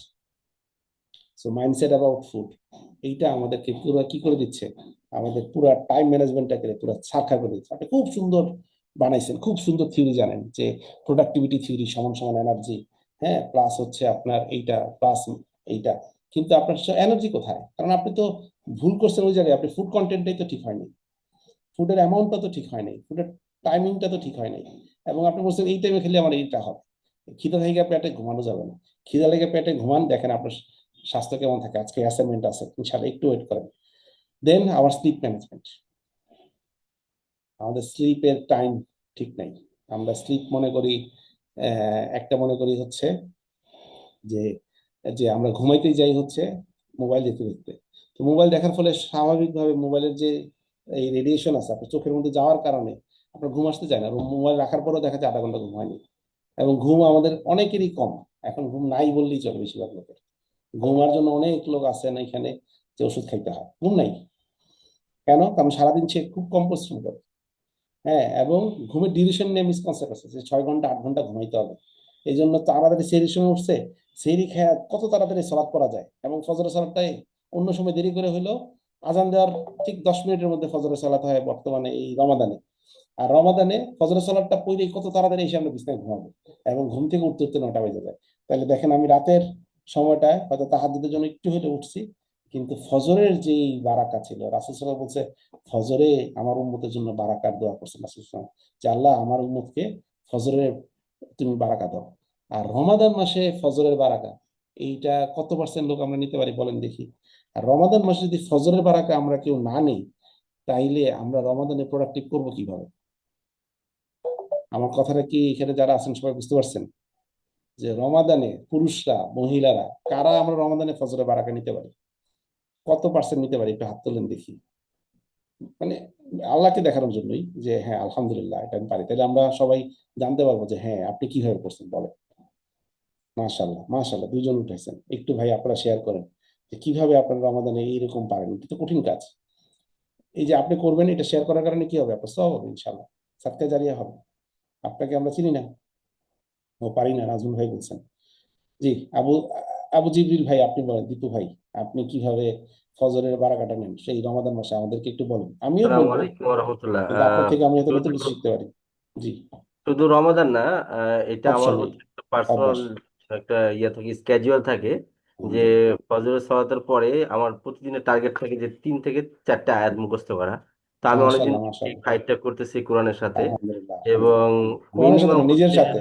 কোরআন হ্যাঁ নিজের আপনার, সাথে, নিজের সরি সাথে। সরি নিজের হ্যাঁ সাথে। হ্যাঁ, জি জি, এরপরে হচ্ছে মাশাআল্লাহ যে আমার ওয়াইফকে আমি মিনিমাম 5টা হাদিস শোনাবো, টেক্সট মাশাআল্লাহ আর বিয়ে মাশাআল্লাহ, করা সহ, যেন সুবহানাল্লাহ হাদিসের এই প্র্যাকটিসটা চালু থাকে আমলের মাধ্যমে সুবহানাল্লাহ এবং সুবহানাল্লাহ। জানা যায়, এইটা থাকে।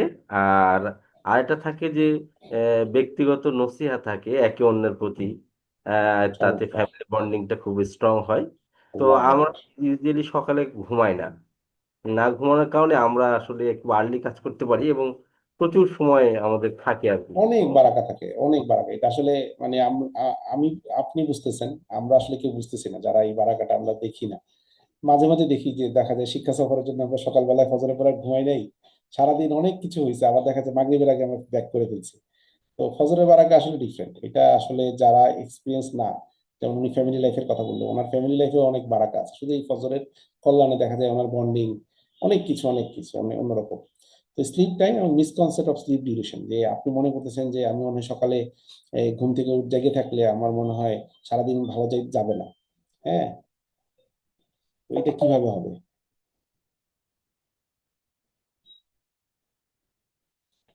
উম একটা মিনিট, আমি একটু আপনাদেরকে সময় নিচ্ছি।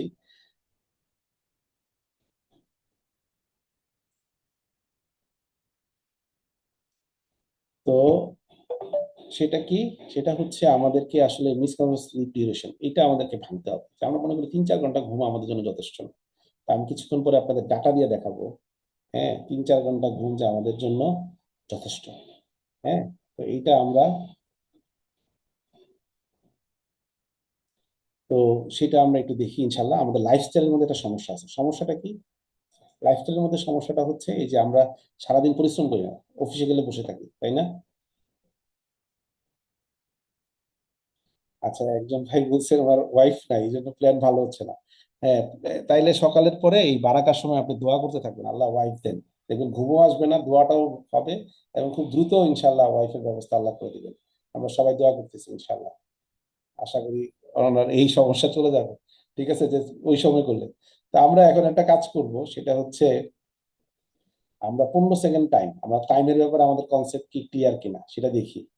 ঠিক আছে, তো সেটা দেখি যে তাইলে দেখবো যে আমরা আসলে টাইম কিভাবে ইউজ করতে পারি। একটা মিনিট, আমি একটু এটা বের করি। আমি একটা কাউন্টডাউন করব, সেটা হচ্ছে আপনারা সেকেন্ডের হিসাবটা আপনাদের কাছে কতটুকু কেমন, হ্যাঁ, সেটা বোঝার জন্য। এটা খুব সিম্পল একটা হিসাব, এবং এটা আমি নিজে পরীক্ষা করছি। তো এটা খুব ভালো একটা বিষয়, শেয়ার করতেছি।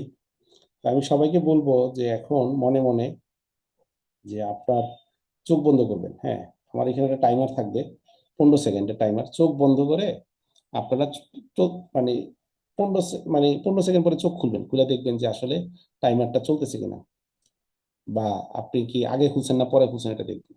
হ্যাঁ, সবাই চোখ বন্ধ করেন। হ্যাঁ, শুরু হয়েছে, স্টার্ট। কত সেকেন্ডে খুলছেন এটা বলুন, কত সেকেন্ড বাকি থাকতে খুলছেন।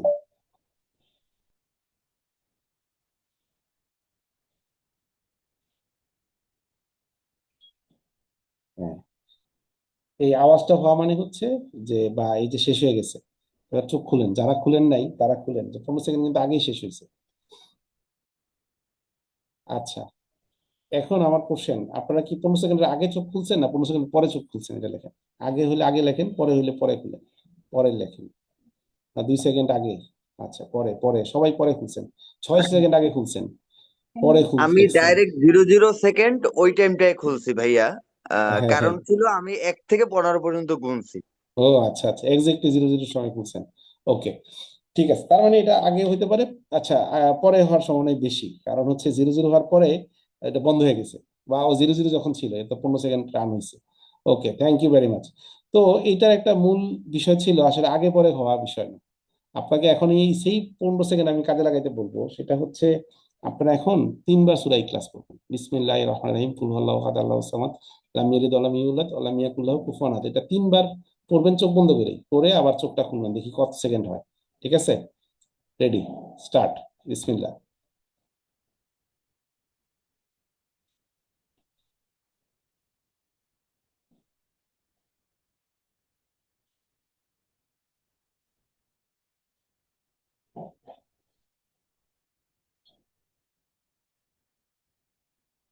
বলেন, 3বার পরে কত সেকেন্ড লাগছে আপনাদের, কত সেকেন্ড বাকি ছিল? পরে খুলছেন না আগে খুলছেন? 4 সেকেন্ড বাকি ছিল, মাশাআল্লাহ। 6 সেকেন্ড বাকি ছিল, মানে উনি 9 সেকেন্ডে করে ফেলছেন। 3 সেকেন্ড বাকি ছিল, 12 সেকেন্ডে পড়ছেন। হ্যাঁ, পরে মানে হচ্ছে তার 15 সেকেন্ডের বেশি লাগছে। আগের বেশিরভাগই আগে শেষ হয়ে গেছে। তার মানে দেখেন আসলে 15 সেকেন্ডের মধ্যেই বেশিরভাগের আসলে 3বার কুলহল্লা পড়া হয়ে যাওয়ার কথা। এবং আপনি যদি একটু আস্তে আস্তে পড়েন, একটু বুঝেও পড়েন, তাইলেও 15 সেকেন্ডে হয়ে যাওয়ার কথা। হ্যাঁ, বাকি ছিল না। তার মানে আপনি খুব সুন্দর আস্তে ধীরে আসতে পারছেন। বিসমিল্লাহির রহমানির রহিম, কুল হুয়াল্লাহু আহাদ, আল্লাহুস সামাদ, লাম ইয়ালিদ ওয়া লাম ইউলাদ ওয়া লাম ইয়াকুল লাহু কুফুয়ান আহাদ। বিসমিল্লাহির রহমানির রহিম, কুল হুয়াল্লাহু আহাদ, আল্লাহুস সামাদ, লাম ইয়ালিদ ওয়া লাম ইউলাদ ওয়া লাম ইয়াকুল লাহু কুফুয়ান আহাদ। বিসমিল্লাহির রহমানির রহিম। কুল হুয়াল্লাহু আহাদ আল্লাহুস সামাদ লাম ইয়ালিদ ওয়া লাম ইউলাদ ওয়া লাম ইয়াকুল লাহু কুফুয়ান আহাদ। তার মানে এক্স্যাক্টলি কাছাকাছি একটু সময়ের মধ্যে, রাইট? তো তার মানে হচ্ছে আমরা যদি আসলে সারাদিনে দেখেন কতক্ষণ আর সময় আমরা চুপ করে থাকি। হ্যাঁ, চুপ করে থাকি, কিছুই করতেছি না, কিন্তু তখন কিন্তু আমরা 3 বার কুল আল্লাহ সূরা পড়ে ফেলতে পারি। এবং 3 বার কুল আল্লাহ পড়ার মধ্যে ইয়েটা কি, রাসূল সাল্লাল্লাহু আলাইহি ওয়াসাল্লাম বলছেন যে 1/3 এবং 3 বার পড়লে এটা সবাই সমাদৃত, যে এটা সবাই স্বীকৃত যে 3 বার কুল আল্লাহ পড়লে 1 বার কোরআন খতম দেওয়ার সওয়াব। এবং দেখেন রমাদানে কোরআন তেলাওয়াতের অনেক ফজিলত আমরা জানি। আমরা তো কোরআন খতম দিতে পারি না দেখে অনেক মনে কষ্ট থাকি, কিন্তু সারাদিন এই যে চলার পথে, বসে থাকার পথে আমরা এমনি কিছুই চিন্তা করতেছি না, বসে আছি, শরীর খারাপ লাগতেছে, আমরা যদি কুল হাল্লা সূরাটা পড়তে পারতাম, মানে সূরা ইখলাস 3 বার পড়তে পারতাম, 15 সেকেন্ডে 3 বার পড়লে 1 মিনিটে কয়বার হলো? 1 মিনিটে তো 4 বার হয়ে গেল, তাই না? কারণ 4 বার খতম দিয়ে দিচ্ছেন। প্রতি মিনিটে যদি আপনি 4 বার করে কোরআন খতম দিতে পারেন, তাহলে আপনি এখন বলেন তো, তাহলে দিনে কয়টা খতম দেওয়া উচিত আপনার শুধু কুল হাল্লা সূরা দিয়ে? আর অবশ্যই আমি বলতেছি না আপনি এক সূরা ইখলাস সারা কোরআন পড়বেন না, অবশ্যই এটার জন্য আলাদা টাইম থাকবে, আলাদাভাবে পুরো কোরআন শরীফটা পড়বেন, সেটা নিয়েও আমি আলাপ করবো। কিন্তু আমাদের এই 10 সেকেন্ড, 5 সেকেন্ড, 15 সেকেন্ড এই সময়গুলোকেও আমরা আসলে ভালো কাজে লাগাইতে পারি। এবং আমাদের এই হিসাবটাও আমাদেরকে একটা আগায় দিবে যে 1 মিনিট হিসাব করতে আমি 4 বার, সরি 4 বার কোরআন খতম দিব, 3 বার করে 12 বার পড়া হইতেছে আমাদেরকে। হ্যাঁ, হ্যাঁ, 12 বার পড়া হইতেছে, যে আমার 1 মিনিটে 12 বার সূরা ইখলাস করতে পারি। তাহলে 1 মিনিটের কোনো কাজ, তাহলে 12 বার কুল হাল্লা করার যে সময়, সেটা হচ্ছে 1 মিনিট। তাহলে এইটা আমার টাইম ম্যানেজমেন্টের বা আমাকে সেলফ ম্যানেজমেন্টের, যে আমার কোনো কাজ করতে আমি মনে করি না ভাই 1 মিনিট লাগবে, তার মানে কতটুকু সময়ের মধ্যে আমি এই কাজটা করতে পারবো। তাহলে এইটা আপনার একটা কনসেপ্ট ক্লিয়ার করবে। আপনার 1 মিনিট মানে 1 মিনিট হবে, আপনি যদি বলেন 5 মিনিট, তার মানে 20 বার কোরআন খতম দিতে পারবেন আপনি, আপনার ওই হিসাব নিকাশ আছে। তো ওইভাবে বুঝে করেন। 15 সেকেন্ডের একটা হিসাব আছে, আপনি তখন বলতে পারবেন 30 সেকেন্ড লাগবে, আপনি তখন বলতে পারবেন 45 সেকেন্ড লাগবে। বলছে ভাই এত একুরেট কেমনে বলো, ভাই আমার হিসাব এটা। তখন কি হলো, এটা শিখা হয়ে গেল। হ্যাঁ, যে টাইম আর সেলফ ম্যানেজমেন্টের বিষয়টা হচ্ছে টাইম ম্যানেজ করা যায় না, কন্ট্রোল করা যায় না, আমরা আমরা অ্যাকশন কি করতে পারি। সো আমরা আমাদের সারাদিনের আমলের দিকে তাকাই, যে সারাদিন কি করছি আজকে সারাদিন। হ্যাঁ, চলাফেরায় গাড়িতে যখন থাকি তখন কি করি, দেখা যায় চুপচাপ বসে আছে, কোনো কিছুকে নিয়ে ফিকির করছে না। আমরা সূরা ইখলাস নিয়ে আপনি অনেক ফিকির করতে পারেন, যে সমাদ এই শব্দটা কোরআনে মাত্র 1 বার আসছে। এই সমাদের অর্থ কি, যে আল্লাহ কারোর মুখাপেক্ষি না, সবাই আল্লাহর মুখাপেক্ষি। তাহলে আমরা সবাই আল্লাহর মুখাপেক্ষি, তাহলে এই মুখাপেক্ষি হচ্ছে কেমন, কিভাবে? আল্লাহ, আমার ইমান তাজা হবে, এটার মধ্যে কি আছে? এটার মধ্যে ইখলাস, মানে আমার নিয়ত ইখলাস ঠিক হওয়া, খালেস হওয়া, যে শুধুমাত্র আল্লাহর জন্য, আল্লাহর সন্তুষ্টির জন্য, আল্লাহর মতন কেউ না, আল্লাহর যে শক্তি সেই শক্তি কারণ নাই। আল্লাহ পারেন আমার দুর্বলতাকে সবলতায় কনভার্ট করতে। আমার মাথা ঘুরতেছে, আল্লাহ মাথা ঘুরা বন্ধ করে দেন, আল্লাহর কাছে চাই, আল্লাহর সাথে কথা বলি। হ্যাঁ, যে ঘর থেকে বের হওয়া, খাওয়ার পূর্বে জিকির করা, এগুলো কি করছি কিনা, কি করছি, কেন করছি, ঠিক করা। আমি এখন কি করছি প্রতি মুহূর্তে জিজ্ঞেস করা, আচ্ছা আমি কি করছি, তাহলে সাথে সাথে মনে হলো সূরা ইখলাস পড়া শুরু করে দিই, অথবা সুবহানাল্লাহ পড়ি, আলহামদুলিল্লাহ পড়ি, আল্লাহু আকবার পড়ি, অর্থ বুঝে পড়ি। তাহলে কি আমার জিনিসটা সুন্দর হবে না? সুন্দর হবে। হ্যাঁ, আমরা কখন ঘুমাই দেখেন, চিন্তা করেন।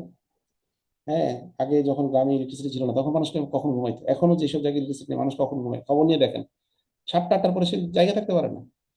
হ্যাঁ, কোরআন ঘুম সম্বন্ধে কি বলছে? ওরা বলছে যে আমি নিদ্রাকে বিশ্রামের মাধ্যম করেছি, তার মানে নিদ্রার মধ্যে আমাদের রিফ্রেশমেন্ট হবে, আমাদের ফুয়েল এনার্জি ক্রিয়েট হবে। এবং রাতকে করেছি আচ্ছাদন, যে যে আমরা যখন কাঁথা গায়ে দিই বা কোনো কিছু চাদর গায়ে দিই কেন, কারণ এটা আমাদেরকে প্রশান্তি দেয়, এই ঠান্ডার মধ্যে আমরা প্রশান্তি জিনিসটা বুঝি। আর দিনকে করেছি জীবিকার জন্য, কারণ দিনে ঘুমানোর জন্য না। আমার জীবিকায় বড় বারাকা নাই কেন, কারণ আমরা তো দিনকে ঘুমানোর অবস্থায় বানাই ফেলছি। দিনে আমরা না ঘুমাইলে পারি না, আমার এনার্জি থাকে না। হ্যাঁ, অফিসে গিয়ে কাজ করবো কেন, এইসব জিনিস থাকে। ঠিক আছে, তো এই যে বিষয়গুলা, তো এইটা দেখেন কোরআন আমাদেরকে বলছে ঘুমানোর কথা, আর রাতকে বানিয়েছেন ঘুমানোর জন্য। হ্যাঁ, এবং তিনি দিনকে করছে জীবিকার উপায়। এবং দেখেন সূরা আল মুজাম্মিল, যে আমরা যে বলি যে তাহাজ্জুদ পড়তে, হ্যাঁ, রাত্রে তাড়াতাড়ি ঘুম থেকে ওঠা এবং ফজর পড়ার জায়গা থাকা, বলবেন এগুলো তো খুব কঠিন কাজ, এগুলো কেমনে করবো? আসতেছে ওই জায়গায় কিভাবে করব সেটার ব্যাপারে।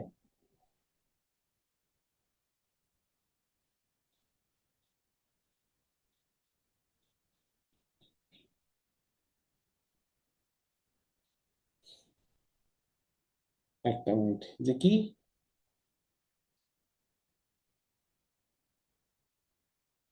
যে মুজাম্মিল আরা বলতেছেন যে আল্লাহ রাসূল সাল্লাল্লাহু আলাইহি ওয়াসাল্লাম ডাকতেছেন, এবং এটা কিন্তু প্রথম দিককার সূরা, যে প্রথম দিকে যে সূরাগুলো নাজিল হয়েছে, যে আল্লাহ বলছে আহ, মুজাম্মিল বলে আল্লাহ ডাকতেছেন, ইয়া আইয়ুহাল মুজাম্মিল। হ্যাঁ, কি বলতেছেন? রাতের বেলায় নামার জন্য দাঁড়িয়ে থাকো সামান্য সময় ব্যতীত, তার মানে বেশিরভাগ সময় দাঁড়াও, অথবা অর্ধেক রাত, অথবা তার চেয়ে কিছু কম, অথবা তা বাড়িয়ে দাও, এবং কোরআন স্পষ্ট শুদ্ধভাবে তেলাওয়াত করার জন্য এটা খুবই ভালো। আমি আরবিটা পড়তেছি না। হ্যাঁ, এবং তার মানে কি, কোরআন পড়ার জন্য এই রাতের এই সময়টা খুব ভালো। এবং আমাদের মুখস্থ যেগুলো করছি তাহাজ্জুদে। এবং দেখেন এর পরের কথাগুলো কি, আমি তোমার উপরে এক গুরুতর বাণী নাজিল করতে যাচ্ছি। তার মানে এই যে পরের আয়াতগুলো আসবে, কোরআনটা আসবে, নিশ্চয়ই রাতের ইবাদত আত্মসংযমের জন্য, এই যে আমরা যে নিজের সেলফ কন্ট্রোলের কথা বলতেছি, সেলফ ম্যানেজমেন্টের কথা বলছি, অধিক উপযোগী, এবং কথাও সবচেয়ে শুদ্ধ হয়। তার মানে তোমার কথা মানুষের কাছে যে ক্লিয়ারলি বুঝাইতে হবে, হ্যাঁ, সঠিক কথা বলতে হবে, হক কথা বলতে হবে, এই স্পিরিট তুমি পাবা রাতের এই অন্ধকারে যখন আল্লাহর সামনে দাঁড়াবা। এই রাতের অন্ধকার বলতে তাহাজ্জুদ, ঘুম থেকে উঠতে হবে, আগে ঘুমাইতে হবে। আমি বলতেছি না না ঘুমায় সবাই সারা রাত জায়গা থাকবো, না না। আর দিনে তো তোমার জন্য রয়েছে ব্যস্ততা এবং ও কর্মযোগ্য, তার মানে অনেক কাজ আছে।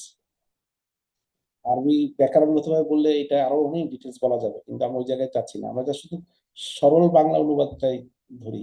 তোমার জন্য অনেক কাজ আছে। দেখেন রাসূল তার জীবন দশায় কত কাজ করছেন, কতগুলা সফর করছেন, কতগুলা আহ জিহাদের মধ্যে নিজে গেছেন, কত জায়গায় কত গাজোয়া পাঠাইছেন, তাই না? এগুলো তো আমরা জানি, সিরাতের আলোচনা যারা শুনছি। তাহলে এগুলো উনি কেমনে করছেন? এবং তোমার রবের নাম স্মরণ করো এবং পূর্ণ আন্তরিকতায় তার দিকে মনোনিবেশ করো। এটা কখন সম্ভব? রাতের বেলা, তাহাজ্জুদে। এবং তিনি পূর্ব পশ্চিমের রব, তিনি ছাড়া কোনো ইলা নাই, সুতরাং তুমি তাকেই অভিভাবক বানিয়ে নাও। রাসূল সাল্লাল্লাহু আলাইহি ওয়াসাল্লামকে বলা মানে কাকে বলা? আমাদেরকে বলা। আল্লাহ রাসূল সাল্লাল্লাহু আলাইহি ওয়াসাল্লাম তো আল্লাহকে অভিভাবক বানাই নিছেন, ওয়াকিলা, যে তুমি তোমার রবকে, মানে আমাকে ওয়াকিল বানাই নাও। তাহলে আমরা আল্লাহকে কেন ওয়াকিল বানাচ্ছি না? আমরা কি সবকিছু সমাধান পেয়ে গেছি? আমরা এই মেথডের কাছে যাই, ওই মেথডের কাছে যাই, ওই থিওরির কাছে যাই, এটা করব সেটা করব। আল্লাহ সুবহানাহু ওয়া তাআলার কাছে আমরা সলিউশন খুঁজি কোথায়? কোরআনে সলিউশন খুঁজি কোথায়? আমার সমস্যার সমাধান কোরআনে আছে কিনা আমরা কোরআন খুলে দেখি কোথায়? কোরআনের অনুবাদ কেন করি না আমরা? এই যে আবু জিবরিল ভাই আমাদেরকে যেমন বললেন, এটা আমরা সবাই শিখতে পারি। তাইলে দেখেন স্লিপ ম্যানেজমেন্ট কত গুরুত্বপূর্ণ, কারণ এই যে রাতের বেলায় উঠবেন, এই উঠার জন্য আমার রাতের ঘুমানোটা খুব জরুরি। হ্যাঁ, আমরা যে শরীর রিসার্চ হবে, মস্তিষ্কের কার্যকারিতা বাড়বে, আমাদের ইমিউনি সিস্টেম মানে আমাদের রোগ প্রতিরোধ ক্ষমতা বাড়াবে, যদি আমার ঘুম ভালো থাকে, আমার মুড মানসিক স্বাস্থ্য ভালো থাকবে। তাহলে ঘুমাবো কখন? আমি তো ঘুমের টাইম দিতেছি না, আমরা বলতেছি তাড়াতাড়ি উঠে যেতে হবে। হ্যাঁ, আমার ওজন নিয়ন্ত্রণে থাকবে। আমাদের ওভার ওয়েটের একটা কারণ আমাদের ঘুম কম হয়। হ্যাঁ, খাবার হয় না। তো রাতের 3 ভাগ ঘুম,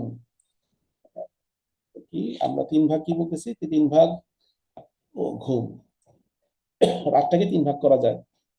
ধরেন আপনি যদি প্রথম ভাগ ধরেন হচ্ছে সূর্য ডুবা থেকে সূর্য উদয় হওয়া পর্যন্ত, মানে অস্ত থেকে উদয় হওয়া পর্যন্ত যে সময়টা, এটাকে 3 দিয়ে ভাগ করবেন সহজ হিসাব। যেমন ধরেন আজকে 5টা 45 মিনিটে সূর্য ডুবছে, আগামীকাল 6টা ধরেন 35-এ সূর্য উঠবে। তাহলে কয় মিনিট সময়, বা 6টা 45 ধরেন, তাহলে আপনার জন্য সহজ হিসাব করতে 5টা 45 6টা 45, তার মানে 13 ঘন্টা।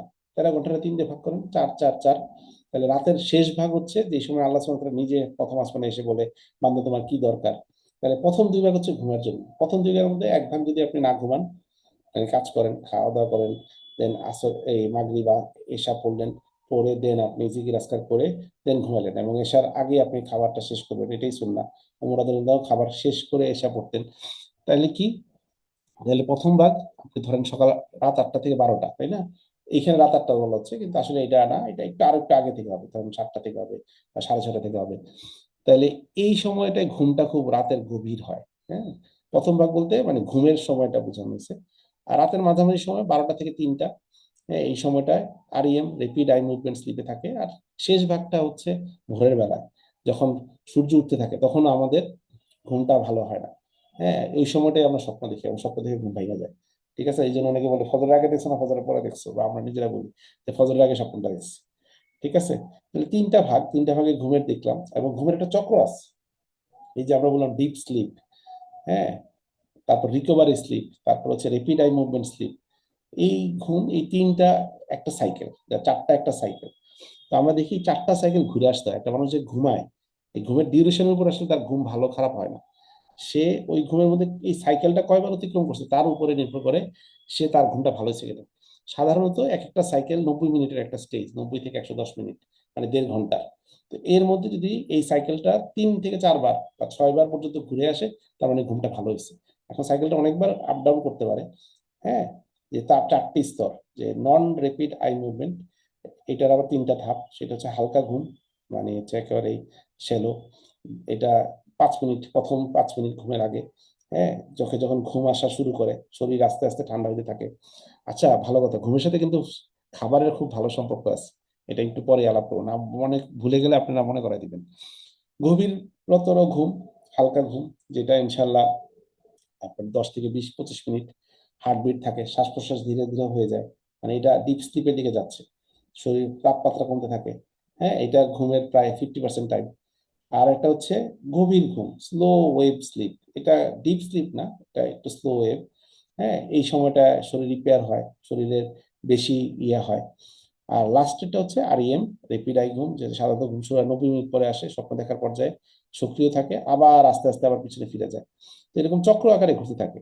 এখানে হয়তো প্রথমে বুঝতেছেন না, স্লাইডগুলো আমি দিয়ে দিব, আমি একটা গ্রাফ দেখাই, তাহলে আপনারা বুঝবেন। ধরেন এইটা আমি একটা একটা একটা স্লিপ সাইকেলের, এটা অনেকে ডিজিটাল ওয়াচ যারা ইউজ করেন তাদের এইটাতে হইতে পারে যে স্লিপের মুভমেন্ট দেখা যায়। আপনি যদি ঘড়ি পরে ঘুমান তাহলে দেখা যাবে। দেখেন এই ঘুমটা 5 ঘন্টা 6 মিনিট হয়েছে, ঘুমের গোল ছিল 6 আওয়ার, আর এই ঘুমকে ওরা রেটিং করছে 84, এটাকে ওরা গুড স্লিপ বলতেছে, স্লিপ স্কোর 84, মানে 80-র উপরে গেলে তারা গুড স্লিপ বলে। যে ঘুমটা শুরু হয়েছে 11টা 57-তে, ঘুমটা শেষ হয়েছে 5টা 47-এ। হ্যাঁ, তো তো ঘুমের শিডিউল হচ্ছে 11টা থেকে 4টা 45, কিন্তু সে ঘুমাইছে দেরিতে, আবার উঠছেও একটু দেরিতে। এখন দেখেন সে ঘুমাইছে 11টা 57-তে, লাইট স্লিপ কিছুক্ষণ ছিল, তারপর ডিপ স্লিপে চলে গেছে। প্রবাবলি তার ওই দিন খুব টায়ার্ড ছিল, অথবা তার খাওয়া দাওয়া সবকিছু মিলে সে তাড়াতাড়ি ডিপ স্লিপে চলে গেছে। দেন দেখেন কিছুক্ষণ পরেই, প্রায় কিছুক্ষণ পরে সে আবার ওই এওয়াক মোডে চলে গেছে, আরইএম থেকে উপরের লেভেলে চলে গেছে। দেন সে আস্তে করে আবার ফিরে আসছে, ফিরে এসে আবার আরইএম এ গেছে, আরইএম থেকে আবার ডিপ স্লিপে ফিরে আসছে। তাইলে এই যে দেখেন, এইখান থেকে সে উপরে গেছে, উপর থেকে আবার নিচে ফিরে আসছে, তার মানে একটা সাইকেল ফিল আপ হয়েছে। আবার সেকেন্ড সাইকেলটা শুরু হইতেছে, শুরু হইলো কিছুক্ষণ যাওয়ার পরেই আবার সে লাইটে গেল, লাইট থেকে আবার সে ডিপে গেছে, ডিপ থেকে আবার গেছে, তার মানে তার 2টা 52-র মধ্যে 3টা সাইকেল হয়ে গেছে। দেখেন পুরো সাইকেলটার মধ্যে 2টা 52-এর মধ্যে তার এই 3 নাম্বার ডিপ ডিপ স্লিপে চলে গেছে। এবং এই পুরো 2টা 53 পর্যন্ত যে ঘুমটা হয়েছে, এই ঘুমের মধ্যে 3বার সে ডিপ স্লিপে গেছে, এবং এটা ডিউরেশন ছিল প্রায় 1 ঘন্টা 30 মিনিট। এবং তার লাইট ঘুমের ডিউরেশন ছিল 2 ঘন্টা 5 মিনিট। এবং দেখেন লাইট ঘুমটা হয়েছে তার 2টা 53-র পর, বা এই যে 2টা 53-র পরের থেকেই তার লাইট স্লিপটা বেশি হয়েছে। এবং 2 ঘন্টা 5 মিনিটের মধ্যে তার মাত্র একবার লাইট আওয়ারের, মানে লাইট স্লিপের ডিউরেশনটা বেশি ছিল। এবং দেখেন আরইএমটা হয়েছে কখন, 2টা 52-এর পর থেকে আরইএমটা বেশি হয়েছে, এবং এটা ছিল 1 ঘন্টা 31 মিনিট। আর তার এওয়াক মুড, মানে একটু জাগ্রত অবস্থায়, প্রায় 44 মিনিট পুরো ঘুমের মধ্যে সে ছিল।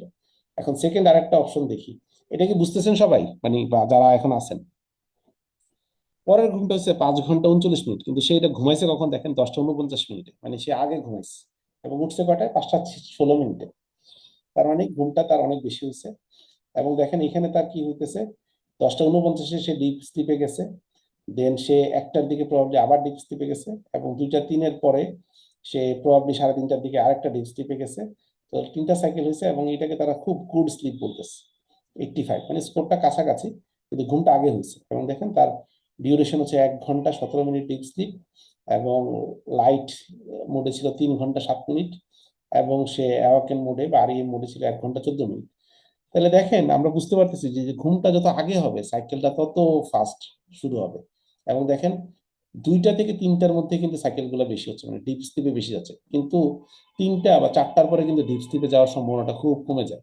মানে আপনি আর ডিপ স্লিপে যাবেন না, আর ডিপ স্লিপে না গেলে আপনার শরীর তৈরি হওয়া, শরীরের এনার্জি পাওয়া, সেটা কিন্তু আর হয় না। তার মানে এই সময় যদি আপনি উঠে ফেলতে পারেন আর ঘুমটা আগে হয়, তাহলে আপনার প্রপার ঘুমটা হয়ে যাবে, আপনার মনে হবে না যে আপনার ক্লান্তি আছে। কিন্তু আপনি দেখা যায় আলসেমি করে বা অনেক কারণে আপনি ঘুমান না, যেমন ধরেন এই ঘুমটা কি হয়েছে, দেখেন 11টা 38-এ ঘুমাইছে, 4টা 54 উঠছে, একটু আগে উঠছে, কিন্তু দেখেন তার ঘুম হয়েছে কখন, যে এইগুলো সব ভালো নমুনা, হ্যাঁ, খারাপের নমুনা আমরা দেখাচ্ছি না। যে সে 11টা 38-এ ঘুমায়, দেখেন তাড়াতাড়ি ডিপ স্লিপে চলে গেছে, ডিপ স্লিপে চলে গেছে। তার মানে বুঝতে পারতেছি আপনি যদি 12টার আগে ঘুমাইতে পারেন তাহলে মোটামুটি আপনার ঘুমটা ভালো হবে। আর যদি আপনি 12টার পরে চলে যান, দেখবেন যে আপনার সব আরইএম হয়ে যেতেছে, লাইট হয়ে যেতেছে, ফলে সারাদিন মনে হবে ঘুম ঘুম আসে, আর ঘুমাইতে পারতেছে না। আর তারাবি যেহেতু এখন 10:30 11টায় শেষ হয় অনেক জায়গায়, ফলে আমাদের আইসা আবার বাসায় কথাবার্তা বলতে, খাওয়া দাওয়া করতে করতে আর খাওয়ার পরে ঘুমও আসে না, ফলে আমাদের ঘুমটা হয়েছে 12:30 1টার সময়। আবার যদি 4টার সময় উঠি, 4:30টার সময় উঠি, তাহলে আমরা ফজর করে জেগে থাকবো কেমনে? কারণ আমার রাতে তো ডিপ স্লিপটা হয় নাই। তাহলে আমার জন্য এটা খুব ক্ষতি হয়ে, মানে কঠিন হয়ে যায় না? তাহলে দেখেন সারাদিন ঘুম ঘুম ভাব থাকে, সারাদিন দুর্বল লাগে। আর যেহেতু রাত্রে খাবারটা কি করছি, আমরা এশার পরে এসে খাইতেছি, কারণ মনে করছি এশার পরে খাইলেই আমার এনার্জি থাকবে। আপনি আজকের ক্লাসের পরে যে অ্যাসাইনমেন্ট 2 আসতেছে আপনাদের, কি করবেন? খাওয়া বন্ধ, এই আমি দিচ্ছি, হ্যাঁ, কিছুক্ষণ পরে করে আপনি কি কি করবেন সেটা আমি বলে দিচ্ছি। তো ভালো স্লিপ ম্যানেজমেন্টের জন্য কিছু টিপ দেওয়া আছে। নিয়মিত সময় ঠিক করা, যে কখন আমি ঘুমাবো, যেটা আমরা আগেও বলছি, early to bed early to, মানে আমরা ছোটকাল থেকে শুনছি early to bed early to rise. আর সুন্নাহও আছে যে তাড়াতাড়ি ঘুমাও তাড়াতাড়ি উঠবা। ঘুমের পূর্ববর্তী কিছু অভ্যাস, যে 30 মিনিট আগে আমাদের স্ক্রিন টাইম, মোবাইল দেখা, নোটিফিকেশন বন্ধ করে দিতে হবে, ল্যাপটপ বন্ধ করতে হবে। হ্যাঁ, এবং চেষ্টা করা ভারী খাবার না খাওয়া, হালকা কিছু খাবার, পানি খাওয়া, ব্রাশ করা, ওয়াক করা, এবং 2-3 ঘন্টা আগে খাবার চেষ্টা করা, শেষ করা। হালকা জামা কাপড় পরা, দোয়া জিকির গুলা পড়া, ঘুমের পরিবেশ ঠিক করা, যেটা হয় আমরা লাইট ছেড়ে ঘুমাই, ডিম লাইট ছেড়ে ঘুমাই। আপনার চোখ ঘুমাইতেছে কিন্তু লাইট থাকার কারণে আপনার কোষগুলো ঘুমাইতে পারে না, ফলে আপনার ঘুম ভালো হয় না। আপনি যতই বেশি ঘুমান, 7 ঘন্টা 8 ঘন্টা, কিন্তু রাতের বেলা লাইট জ্বালায় থাকার কারণে আপনার ঘুম ভালো হয় না, ঘুমের পরিবেশ ঠিক নেই। অথবা বাইরে থেকে আলো আসে, আপনার বাসায় আওয়াজ আসতে থাকে, সাউন্ড আসতে থাকে বিভিন্ন জায়গা থেকে, আপনার শরীর ঘুমাইতেছে না। দেখবেন আপনি যদি ঘড়ি করে ঘুমান তাহলে আপনি মাপতে পারবেন যে আপনার ডিপ স্লিপ হয়ই নেই সারাদিন। হ্যাঁ, ঘর অন্ধকার, শান্ত এবং ঠান্ডা রাখার চেষ্টা করা। হ্যাঁ, খুব গরম না থাকা, খুব ঠান্ডাও না থাকা। আরামদায়ক বিছানা বালিশ করা, এটা মানে না নরম বালিশ। আরামদায়ক বলতে শক্ত বালিশ অনেক সময় আরামদায়ক। হ্যাঁ, শক্ত বালিশ, শক্ত বিছানা, এটা শরীরের জন্য উপকারী। শোবার ঘরকে কাজের জায়গা বানাবো না, যেন ঘরে ঢুকলে ঘুমের অনুভূতি আসে। তার মানে আমার ল্যাপটপ, আমার পড়ার টেবিল, এটা যদি থাকে, দেখা যায় আমার মনোযোগ ওদিকে চলে যেতে পারে। চা কফি আমরা প্রচুর খাই, বিশেষ করে এই রমাদানে ইফতারের পরে যদি কফি না খাই, আমাদের এই তারাবি পড়তে তো ঘুম ঘুম লাগবে। তারাবির আগে কফি খাইতেছি বা চা খাইতেছি, তারাবির পরে চা কফি খাইতেছি, দুর্বল লাগতেছে। হ্যাঁ, সেহরিতে অনেকে চা কফি খাই। এইটা এড়িয়ে না চললে আমাদের ঘুম ম্যানেজমেন্ট হবে না, কারণ আমাদের শরীরের স্লিপ ম্যানেজমেন্টের একটা ইয়ে আছে, 1 ঘন্টা 5 মিনিটের, এটা আমি আপনাদের সাথে শেয়ার করবো, আপনারা এটা দেখতে পারেন। হ্যাঁ, এটা আপনাদের জন্য খুব ভালো, এবং ক্যাফিনের সাথে ঘুমের একটা বৈরতা আছে, এবং এটা খুব গুরুত্বপূর্ণ, কফি অ্যাভয়েড করা স্লিপ ভালো করার জন্য, শরীর ভালো করার জন্য। ব্যায়াম করা, আমরা দেখা যায় ব্যায়াম তো আসলে কয়জন করি। ন্যাপের সময় নিয়ন্ত্রণ করা, আমরা দুপুরের সময় ন্যাপ নিব কেন বলেন তো? আল্লাহর হুকুম মানার জন্য আমরা রাসূল সাল্লাল্লাহু আলাইহি ওয়াসাল্লাম ন্যাপ নিছেন। এবং এটা কি হবে, এই 15-20 মিনিটের, এবং এটাই আপনাকে অনেক এনার্জি দিবে, আপনার রাতের বেলা তাহাজ্জুদে জাগতে সুবিধা হবে। রাসূল সাল্লাল্লাহু আলাইহি ওয়াসাল্লাম কাইলুল্লাহ এবং জাপানিরা এটা ঠিকঠাক দিছে, তারা দুপুর বেলায় ঘুমায়, 12টার সময় ঘুমায়, 11:30 থেকে 12টার সময়, জোহরের ওয়াক্তে। হ্যাঁ, যখন আমাদের খিদা লাগে, ঠিক আছে, বা খিদা রাগ পহর, দেখবেন যে শরীর একটু ইয়ে লাগতেছে। ন্যাপ হচ্ছে এই যে আপনি কি করবেন, হালকা ঘুমাবেন। এটা আপনি আপনার টেবিলে বসে ঘুমাইতে পারেন, আপনি একটা বিছানা নিয়ে একটু হালকা ডান কাতে শুয়ে করতে পারেন, মসজিদে করতে পারেন, যেখানে আছে ওইখানে আপনি 10 থেকে 15 মিনিট বা 20 মিনিট, 15 থেকে 20 মিনিট একটু চোখ বন্ধ করে রাখবেন, ঘুম ঘুম আসবে, তারপর দেখবেন যে আপনি পুরো ফ্রেশ হয়ে গেছেন। হ্যাঁ, তো এটা আবার এটা খুব বেশি না করে, 30 মিনিট, 1 ঘন্টা 2 ঘন্টা করে ফেলি, 3 ঘন্টা করে ফেলি, দেখবেন যে উঠতে ইচ্ছা করতেছে, যেটা রমাদানে হয়। এটা থেকে আমরা করবো। তো দেখেন আমরা সারাদিনে কতক্ষণ মোবাইল চালাইছি, আমাদের ডিস্ট্রয়েডরা কোথায়, সোশ্যাল মিডিয়ায় কতক্ষণ কাটাইছি, এগুলা আমাদেরকে আসলে কি করে? এইগুলা যত কথাই বলি, এই যে সামনে ইলেকশন আসতেছে, দেখা যায় রমাদান মাসের আগে আমরা ইলেকশনের নিয়ে ব্যস্ত থাকবো, এই ফেসবুক একটা অভ্যাস করবো, ইউটিউব দেখবো, এন্ড দেন রমাদানও দেখা যাবে এটা কন্টিনিউ করতেছে। কি হইলো, দেশের কে নেতা হইলো, কে প্রধানমন্ত্রী হইলো, দেখা যাবে যে আমাদের আসলে এই যে কোর্স করছি, যা করছি সব শেষ। এটা নিয়ন্ত্রণ করে ফেলতে হবে, এটা টাইম বাঁধে দিতে হবে। আপনি দেখবেন না, এটা বলতেছি না, দেখবেন, কিন্তু ওই যে সেলফ ম্যানেজ করা, যে ভাই আমি এরপরে দেখবো, আমার ফেসবুক অটোমেটিক বন্ধ হয়ে যাবে, ইউটিউব বন্ধ হয়ে যাবে, টাইমার দিয়ে রাখবো। এবং আমি একটা অ্যাপসের নাম বলতেছি কিছুক্ষণের মধ্যে, সেখানে অ্যাপস ঠিক করে দেওয়া যায়। এই যে দেখেন, আপনি স্ক্রিন টাইম ঠিক করে রাখতে পারবেন, যে কোনটা কয় মিনিট দেখবো। হ্যাঁ, এটা অটোমেটিক সব অ্যান্ড্রয়েড ফোনে আছে, নাহলে আমি ইনশাল্লাহ দিয়ে দিব। যে ওটা আপনারা ইয়ে করে নেবেন, ঠিক আছে? তো নিজেকে ম্যানেজ করার জন্য আপনার স্ক্রিন টাইম, যে আপনি কতক্ষণ মোবাইলে তাকায় থাকেন, এটাকে আবার সামনে রাখতে হবে। যে আমি আজকে হোয়াটসঅ্যাপে দেখেন 27 মিনিট, মানে এটা একদিন একটা দেখাচ্ছি, হ্যাঁ আমি এইটাতে ছিলাম, আর কোরআন কতক্ষণ পড়ছি। তো এইভাবে করে কমফোর্ট জোন থেকে বেরোতে হবে, যে আমার দেখতে ভালো লাগে, কমফোর্ট লাগে, এই কমফোর্ট গুলা ছাড়তে হবে। কারণ আমি তো দাস ভাই, দাসের আবার কমফোর্ট জোন কি? আল্লাহর দাস, আল্লাহর থেকে প্রতিদান চাই, সব বলি কিন্তু দুনিয়া ছাড়তে চাই না। তাইলে আমরা কি প্রতিদান? সাহাবারা একটা রুমাল দেখলে কাঁদনাকাটি করতেন, যে আল্লাহ এই রুমালটা, সিল্কের রুমাল আমাকে তুমি হাত দিছো, এইটা তো জান্নাতে পাওয়ার কথা, সিল্ক তো আমার জান্নাতে, তো এইখানে পেয়ে গেলাম, এটা কি মানে আমি দুনিয়াতে তোমার আমার প্রতিদান দিয়ে দিচ্ছ, আখেরাতে আমার জন্য কি অবস্থা কি আছে? আর আমরা মনে করি দুনিয়াতে পাইলাম না মানে আখেরাতে পাবো না, দুনিয়াতে পাইছি মানে আখেরাতে পাবো, মানে গ্যারান্টেড। আর সাহাবারা চিন্তা করতেন দুনিয়াতে পাইতেছি মানে মানে আখেরাতে আমার জন্য কিছু নাই। আমরা কিছু ছাড়তেছি না পাওয়ার জন্য, তাইলে আমরা পাবো কেমনে? দুনিয়ার নিয়ম হলো আপনি যদি দুনিয়ার কিছুর জন্য ছাড়েন কিছু, তাহলে কিছু পাবেন। আপনি পড়ালেখা করতেছেন, একটা জিনিসের জন্য টাইম দিচ্ছেন, অনেক সুখ স্বাচ্ছন্দ্য ছেড়ে দিচ্ছেন, আপনি ওটা থেকে রিটার্ন পাবেন। ব্যবসায় ইনভেস্টমেন্ট করছেন, দিছেন, আপনার সময় দিছেন, অনেক সাদাল্লাদ ছাড়ছেন, আল্লাহ ওই ব্যবসা থেকে হয়তো আপনাকে বারাকা দিবে। আখেরাতের জন্য আমার ইনভেস্টমেন্ট কোথায়? আখেরাতের জন্য আমার বরাদ্দ কোথায়? আমার ছাড় কোথায়? শুধু কমফোর্ট জোন, কমফোর্ট জোন, আল্লাহ এইটা করলাম এটা করলাম, আমার এই সমস্যা ওই সমস্যা। আরে ভাই তুমি তো দাস, আল্লাহ তো তোমার পরীক্ষা করতেছেন। আল্লাহ তোমাকে কি ভালোবাসেন না? তোমার রব তোমাকে কেমন ভালোবাসে? আমার রব আমাকে কেমন ভালোবাসে? আমি আমার সন্তানকে কতটুকু ভালোবাসি, আমি আমার মাকে কতটুকু ভালোবাসি, আমার মা আমাকে কতটুকু ভালোবাসে। আল্লাহ সুবহানাহু ওয়া তাআলা এক, যে ভালোবাসা তার 100 ভাগের 1 ভাগ পুরা মাখলুকের মধ্যে ভাগ করে দিচ্ছেন। সেই 1 ভাগের ভালোবাসার কারণে আমার মা আমাকে ভালোবাসে, সেই 1 ভাগের কারণে আমি আমার সন্তানকে ভালোবাসি। সেটা যদি এত গভীর হয়, সেটার জন্য আমি তার কষ্টে কষ্ট পাই, তা আল্লাহ সুবহানাহু ওয়া তাআলা নিজের কাছে 99 ভাগ ভালোবাসা রাখছেন। তো তিনি আমাদেরকে কতটুকু ভালোবাসেন আমরা কিভাবে বুঝি যে আমরা কষ্টে আছি? আমরা কিভাবে ভাবতে পারি যে এই কষ্টটা আল্লাহ আমাদেরকে দিতেছেন, নাকি আল্লাহ আমাকে তার প্রিয় বানায় নিচ্ছেন? আমাদের বোঝা দরকার। মোবাইলটা নিয়ন্ত্রণ করা, সোশ্যালটা নিয়ন্ত্রণ করা, কেনাকাটা বিকল্প পদ্ধতি এখন ইয়ে আছে, কি বলে, আপনি দারাজে কিনতে পারেন, বিভিন্ন জায়গা দিয়ে কিনতে পারেন, আবার সময় বেশি দিয়েন না। দোকানে দোকানে গানা ঘোরা থেকে তো আপনার ইয়ে থেকে কিনে ফেলা ভালো, যাওয়া আসার সময় বাঁচতেছে, রাইট? তারপর কি, গুণা থেকে বাঁচার উপায় হচ্ছে গুণার ধারে কাছে না যাওয়া। সময় অপচয় হয় তার কাছে না যাওয়া সময় বাঁচানোর উপায়। যার কাছে গেলে সময় অপচয় হয় তার কাছে যাব না। ইউটিউবের কাছে গেলে সময় অপচয় হয় তার কাছে যাব না। ফেসবুকে গেলে সময় অপচয় হয় তার কাছে যাব না।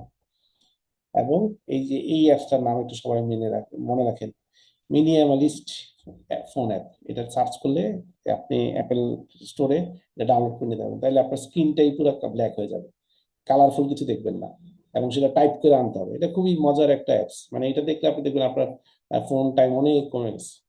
হ্যাঁ, আল্লাহ, মানে এইটা আপনি ইয়ে করতে পারেন। আমি এটা আপনাদেরকে হোয়াটসঅ্যাপ গ্রুপে এই নামটা দিয়ে দিব। হ্যাঁ, এখানে আমি টাইপ করতেছি না। হ্যাঁ, বেড টাইম মোড রাখলেও হয়। হ্যাঁ, কিন্তু বাট সারাদিন কি বেড টাইম মোড রাখবেন কিনা, উত্তর হচ্ছে না। এটা হচ্ছে মিনিমালিস্ট ফোন অ্যাপ, হচ্ছে আপনার ফোনের অ্যাপস গুলো আপনি খুব অল্প টাইম ইউজ করবেন, এবং এটা আমরা মুসলিমরা বানাই নাই, কিন্তু তারাই বানাইছে স্ক্রিন টাইম কমানোর জন্য। এটা হচ্ছে একটা বেসিক সেটের মধ্যে বানাই ফেলবে আপনার সেটটাকে। হ্যাঁ, এবং তখন দেখা যাবে যে আপনার এই নোটিফিকেশন আসা, ওইটা আসা কমে যাবে, এবং তখন আপনি টাইপ করে করে করে আপনার সময় বাইর করে করে ওটা দেখতে হবে। এবং আপনি যদি আগে থেকে টাইমার সেট করে রাখেন, তাহলে দেখবেন যে ওই টাইমের বেশি সে আপনি বন্ধ হয়ে যাবে, আপনি আর খুলতে পারবেন না। সো উইন্ডোজ ফোন অ্যাপটা খুব ভালো, এটা আমি আপনাকে সাজেস্ট করতেছি, আপনারা ইউজ করবেন, আমিও করি। ডিফল্ট সেটিংস মোডে গিয়ে এটা মানে ইয়ে করে অ্যালাউ করে দিলে সে পুরো সেটটাকেই এই একেবারে মিনিমালিস্ট ফোন মোডে নিয়ে যায়। তো আমরা কি শুরু করব? আমরা শেষের দিকে চলে আসছি, আমরা আর 10 মিনিটের মধ্যে ইনশাল্লাহ শেষ করব। প্রথম হচ্ছে আমরা যা করছি জীবনে ভুল করছি, সে তওবা করা। আর গুনাহ কি? যেটার কাজ যেভাবে করার কথা ছিল সেভাবে না করাটাই হচ্ছে জুলুম, আর সেটা থেকেই গুনাহ, যেটা থেকে আমাদের আল্লাহ হতো, এটার কারণেই আমাদের মানে বড় বিপদ থাকতে পারে। তো গুনাহকে কখনো ছোট মনে না করা। তা আমার গুনার কাজগুলো কি কি, এগুলো একটু চিন্তা করেন বা লিস্ট করেন। বদ অভ্যাস গুলা কি কি, এবং যেটা কারণে আমার গুনাহ হইতেছে। গুনাহকে আমরা কি মনে করি? সাহাবারা গুনাহকে মনে করতেন একটা উহুদ পাহাড়ের নিচে বসে আছেন, এটা গুনাহ করলেন আর পাহাড়টার উপর ভেঙে পড়বে। আমরা কি মনে করি? আমরা মনে করি একটা মাছি আমাদের নাকের সামনে দিয়ে যাচ্ছে, আমরা মাসিটা সরাই দিলে যেমন হবে, তওবা করলে ইস্তেগফার করলে আল্লাহ আমার গুনাহগুলো মাফ করে দিবেন। সাহাবারা দিনের পর দিন কাঁদতেন, বছরের পর বছর কাঁদতেন, এই কোনো একটা গুনাহকে স্মরণ করে, আল্লাহ এরকম একটা গুনাহ হয়েছে, এমন গুনাহ করছেন যেটা হয়তো একবার তার চোখের পলক একটু প্রলম্বিত করছেন, এটার জন্য সে কাঁদতে কাঁদতে তো মারাই গেছে, যে সে অসুস্থ হয়ে গেছে। আমরা গুনাহকে খুব লাইটলি নেই, এটা মুনাফিকদের একটা বৈশিষ্ট্য, এবং এটা বুখারীর হাদিস যে একজন মুমিনের জন্য গুনাহ হচ্ছে সে একটা পাহাড়ের নিচে বসে আছে, সে গুনাহগুলো পাহাড়টা তার উপর ভেঙে পড়বে। আর একজন মুনাফিক, তার জন্য গুনাহ হলো এটা একটা মাছির মতন, যে একটা গুনাহ করলো, একটা মাছি তার নাকে এসে বসলো, আর সে হাত দিয়ে গুনাহটাকে উঠাই দিল। আল্লাহ আমাদেরকে হেফাজত করুন। তওবা করবো, তওবা কিভাবে করবো? তওবা করার 4টা স্টেজ। প্রথমে হচ্ছে লজ্জিত হওয়া। আল্লাহ তুমি আমাকে দেখতেছো, তোমার সামনে আমি এই অন্যায়টা করছি, অপরাধটা করছি, আমি শুধু শুধু গেমস খেলতেছি, এটা করতেছি, সেটা করতেছি। কোনো ব্যক্তি যদি এসে জিজ্ঞেস করে কি করো, ভাই গেমস খেলি, বলি না, বলি এই একটু মোবাইল দেখতেছি। এই যে একটু মোবাইল দিচ্ছে, সময় অপচয় হচ্ছে না? টাইমটা কত মূল্যবান! আল্লাহ বলছে ওয়ালা ইন্নাল ইনসানা লাফি খুসর, নিশ্চয়ই সময়ের শপথ, মানুষ ক্ষতির মধ্যে আছে। আর আমি এই সময় আল্লাহকেও স্মরণ করতেছি না, কোনো ভালো কাজও করতেছি না, আমি ওয়েস্ট করতেছি, আমি একটু বিনোদন নিচ্ছি। কি বিনোদন ভাই? আমার তো জাহান্নামের ওই সময়টার জন্য আমি আফসোস করবো, কেন আরেকটু জিকির করলাম না, আরেকটু কেন ভালো কাজ করলাম না, কেন আমার এই সময়টাকে ওয়েস্ট করলাম? তাহলে প্রথমে হচ্ছে গুনাহগুলাকে মনে রেখে লজ্জিত হওয়া, ব্যথিত হওয়া, মনে অন্তরে ব্যথা লাগা। সেকেন্ড, আল্লাহর কাছে প্রতিজ্ঞাবদ্ধ হওয়া যে আল্লাহ আমি তো লজ্জিত, ব্যথিত, যে এইরকম ভুল আমি আর ফিউচারে কখন করব না। তৃতীয়, যদি কোনো ব্যক্তির আমানত হয়, যে তার সম্মান নষ্ট করছি, তার তার সম্পদ হরণ করছি, ঘুষ খাইছি, তারপরে সুদ খাইছি, বা তার থেকে অন্যায়ভাবে জুলুম করে কোনো একটা কিছু আদায় করছি, তাহলে তারে খুঁজে পেলে তাকে এটা ফিরাই দেওয়া। তার সম্মানহানি করলে তার সম্মান বৃদ্ধি করার চেষ্টা করা, অথবা তাকে পেয়ে তাকে মাপ চাওয়া। হয়তো সরাসরি বললাম না, বললাম যে ভাই অনেক সময় কথায় কাজে ভুল হয়ে যায়, আপনার আমার কোনো কথা কাজে যদি আপনার ভুল হয়, বা কোথাও কোথাও হয়তো অনেক সময় অনেক কথা বলে ফেলি, আপনি আমাকে মাফ করে দিন। এবং অথবা তাকে না পাইলে তার জন্য দান সৎকার করে দেওয়া তার সওয়াবের নিয়তে। এবং সর্বশেষ, যদি ব্যক্তির হক না হয়, আল্লাহর হক হয়, যে নামাজে দেরি করছি, গাফলতি করছি, ভালো কাজে গাফলতি করছি, আমাকে একজন একটা কথা বলছে কিন্তু আমি এটা শুনি নাই, অথবা আল্লাহর হুকুম আমি ঠিক মতন পালন করতে পারতেছি না, কোরআন তেলাওয়াত ঠিক মতন করতে পারতেছি না, তা আল্লাহকে বলা যে আল্লাহ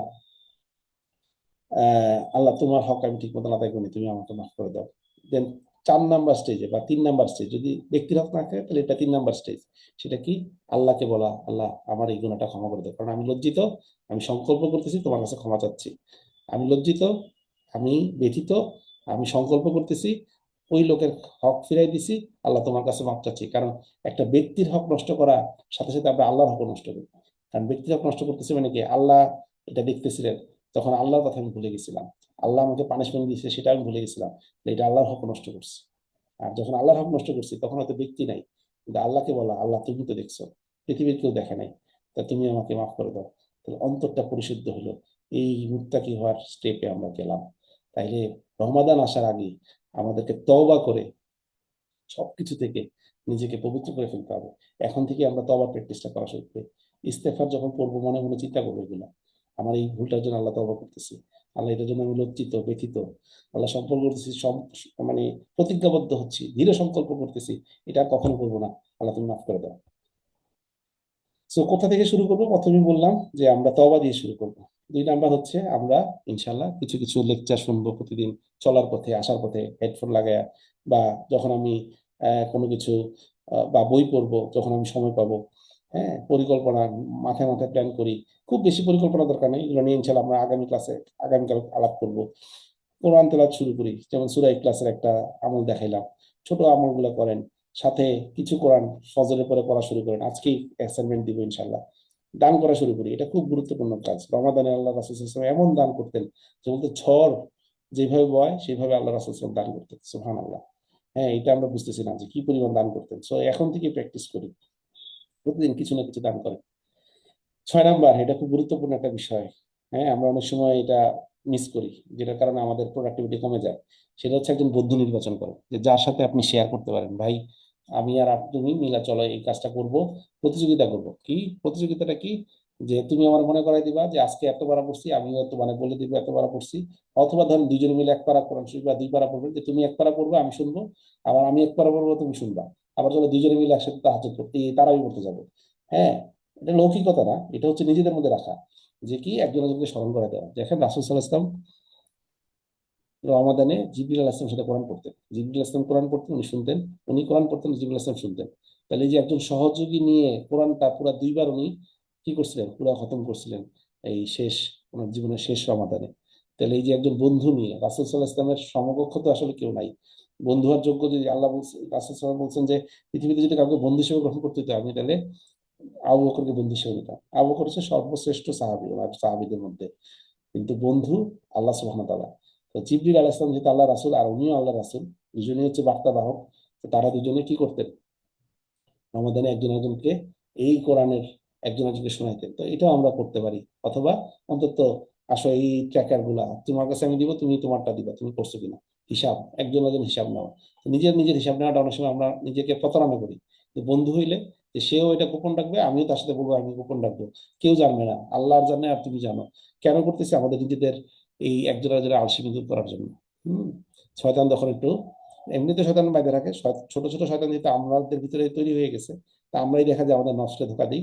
সুতরাং এবং দেখেন সবচেয়ে গুরুত্বপূর্ণ সবার শেষে যে এই কাজটা আমরা শুরু করি, আল্লাহর সাথে কথা বলা শুরু করি, যে আল্লাহ তুমি আমাকে এটা দাও, এটা দাও। প্রতি মুহূর্তে বলতে পারি, প্রতি মুহূর্তে আমরা চাইতে পারি, প্রতি মুহূর্তে হাঁটতে হাঁটতে কথা বলতে পারি। তো এটা আমরা যদি করি, তাহলে এটা আমাদেরকে আল্লাহ সুবহানাহু ওয়া তাআলা আমাদেরকে আমাদের লেভেলটা, আমাদের তাকওয়া, আমাদের আল্লাহর সাথে রিলেশনশিপ অন্য লেভেলে চলে যাবে। এটা আল্লাহ সুবহানাহু ওয়া তাআলা, আপনারা যারা করেন তারা এটা অনুভব করতে পারবেন। তো আলহামদুলিল্লাহ, আমাদের আর 4 মিনিট সময় আছে, এর মধ্যে আমরা অ্যাসাইনমেন্টটা বুঝাই দিই, তাইলে আমাদের ক্লাসটা শেষ হবে। সেটা কি, আজকে 10টা 10 বাজে চেষ্টা করেন 11টার মধ্যে ঘুমিয়ে যেতে, 11টার মধ্যে শোয়ার চেষ্টা করেন, নোটিফিকেশন বন্ধ করেন, অ্যালার্ম দেন, 4টা 30 থেকে 4টা 45-এর মধ্যে উঠার চেষ্টা করেন। এই সময় যদি উঠতে পারেন, অন্তত 2 রাকাত সালাত আপনি পড়তে পারবেন। এবং নিয়ত করেন আগামীকাল সিয়াম রাখবেন। আজকে অনেকে সিয়াম রাখছেন, আমি জানি না আজকে সিয়ামটা কেমন ছিল, কিন্তু কালকে আমরা একটা একটা কি বলে একটা ইয়ে করতে চাই, একটা পরীক্ষা চালাতে, এক্সপেরিমেন্ট চালাতে চাই, যে 5টা 10 থেকে 5টা 20 এই 10 মিনিট আমরা সেরি খাবো, বেশিক্ষণ না। সেরি খাওয়ার সময় নিয়ত করবো আমরা আল্লাহর হুকুম মাইনা সেরিটা করতেছি, আমি আল্লাহর বান্দা, আল্লাহ আমাকে একটা কিছু খাবার আমার সামনে দিচ্ছে। এটা খেজুর হইতে পারে, খুব অল্প 3টা, সর্বোচ্চ 5টা, যেটা খেলে আপনার 3 ভাগের 1 ভাগ ফিল আপ হবে সর্বোচ্চ। অথবা হয়তো আপনি পেট সোজা করে রাখতে পারেন, আপনার যদি মানে মেরুদণ্ড সোজা রাখতে পারেন। এবং এটা খুব চিবিয়ে আস্তে আস্তে খাবেন, রাসূল সাল্লাল্লাহু আলাইহি ওয়াসাল্লাম এইভাবে খাইতেন, সুন্নাহ ছিল, 3 আঙ্গুল দিয়ে ধরে খাইতেন। এখন যদি খেজুর না থাকে কোনো সমস্যা নেই, আপনি ভাত খান, অল্প ভাত খান, 3 আঙ্গুল দিয়ে ভাত খান, অথবা অল্প একটু খান। যখন খাবেন তখন আল্লাহর বরত্ব মহত্ব নিয়ে চিন্তা করবেন। হ্যাঁ, সবকিছু মালিক আল্লাহ, আল্লাহ কোত্থেকে খাবার জোগাড় করছেন, আমার কোনো সামর্থ্য ছিল না এই খাবারটা তৈরি করা। হ্যাঁ, কোনো পৃথিবীর কিছু নাই। হ্যাঁ, এবং তার কাছে সারাদিন সিয়াম রাখা, এবং আমার যে দায়িত্ব সমূহ আছে যাতে সুন্দর করে করতে পারি, আল্লাহ সেই তৌফিক দান করো, খাইবেন আর দোয়া করতে থাকবেন। এবং তারপরে কি ফজরের আগে পরে, যেহেতু আপনি একটু আগে উঠবো 4টা 30-এ, কেউ যদি আরো আগে উঠতে পারে, তাহলে আগে বা পরে আমরা কোরআন পড়বো, অন্তত 30 মিনিট রিডিং করবো, দেখে দেখে পড়ি, মুখস্থ থেকে পড়ি। পরে আমরা কোরআন পড়ার পর অন্তত 30 মিনিট সময় নিয়ে ওই যে অ্যাসাইনমেন্ট কোরআন দিছিলাম, যে 183 নম্বর আয়াত থেকে 187 নম্বর আয়াত অর্থ পড়বো, এবং কিছু হাদিস পড়বো রমাদান রিলেটেড, সিয়াম রিলেটেড। দেন আমরা আমাদের কর্তব্য কাজ কি সেটা লক্ষ্য উদ্দেশ্য স্থির করবো, লিখবো একটা জায়গায় কাগজে, খাতায়, এবং তারপরে কি আবার ওটার আন্ডারে আবার লিস্ট করব। এটা অন্তত 30 মিনিট সময় নিয়ে লিখবো, করে ছবি উঠে আমি পাঠিয়ে দিব গ্রুপে, আমাদের গ্রুপে। হ্যাঁ, আপনার হাতে লেখা কোনো সমস্যা নেই। হ্যাঁ, এবং এটা আপনার ভালোর জন্য। তাহলে কি হবে, আপনার অ্যাসাইনমেন্ট করা হলো। তাহলে প্রথম অ্যাসাইনমেন্টটা করা হবে যদি দ্বিতীয় অ্যাসাইনমেন্টটা শেষ হয়, তাহলে দ্বিতীয় অ্যাসাইনমেন্টটা শেষ হবে প্রথম অ্যাসাইনমেন্টটা করার মাধ্যমে। যদি আপনি সকালে দ্বিতীয় অ্যাসাইনমেন্ট কোনো কারণে মিস করে ফেলেন, কোনো সমস্যা নেই, আপনি অথবা প্রথম দ্বিতীয় অ্যাসাইনমেন্টের সাথেই করছেন, কিন্তু সারাদিন মনে হলো না এটা করবো না এটা করবো এটা করবো, চেঞ্জ করে অন্তত সন্ধ্যা 7টার মধ্যে দিলে কি হবে, আমরা পরের ক্লাসে আবার এটা নিয়ে ইনশাল্লাহ আলাপ করবো, যে ঠিক আছে আপনারা এটা রাখেন, এটা রাখেন না। তাহলে আমরা একটু প্র্যাকটিক্যাল হইতে যাওয়ার চেষ্টা করবো ইনশাআল্লাহ তাআলা। তো আল্লাহ আমাদেরকে বারাকা দিক। আমার স্লাইড শেষ। তো আপনাদের কারোর কোনো কথা আছে কিনা, এবং আপনাদের কোনো ফিডব্যাক থাকলে আমাদেরকে জানাবেন। এবং আল্লাহ আমাদেরকে এই জার্নিটা আজকে শুরু করলাম, এটা যাতে আল্লাহর সন্তুষ্টির জন্য হয়, আল্লাহ হুকুম পালন করার জন্য হয়। এবং আমাদের প্রত্যেকটা কাজ আপনারা চিন্তা করবেন যে আমি কেন এই কাজটা করতেছি, আল্লাহর হুকুম পালন করবো। আমি কে? আল্লাহর দাস। আমি কার দাস? আল্লাহর দাস। আল্লাহ সুবহানাহু ওয়া তাআলা কে? আল্লাহর বরত্ব মহত্ব নিয়ে চিন্তা করেন, দেখবেন আপনার প্রোডাক্টিভিটি, আপনার কাজের স্পিড, আপনার সব কিছু আল্লাহ চাইলে এটা অন্য লেভেলে চলে গেছে। এবং আমরা যাতে ওইরকম মানুষ হইতে পারি, ওইরকম আল্লাহর বান্দা হইতে পারি এবং রাসূল সাল্লাল্লাহু আলাইহি ওয়াসাল্লামের উম্মত হতে পারি, সেই তৌফিক চাচ্ছি। তো আপনাদের যদি কারো কোনো কোশ্চেন না থাকে বা আপনাদের কোনো ফিডব্যাক থাকে বলতে পারেন, ইনশাল্লাহ আমরা রেকর্ডিং দেওয়ার চেষ্টা করব এবং আপনাদের কোনো ফিডব্যাক থাকলে আমাদের জানাইতে পারেন।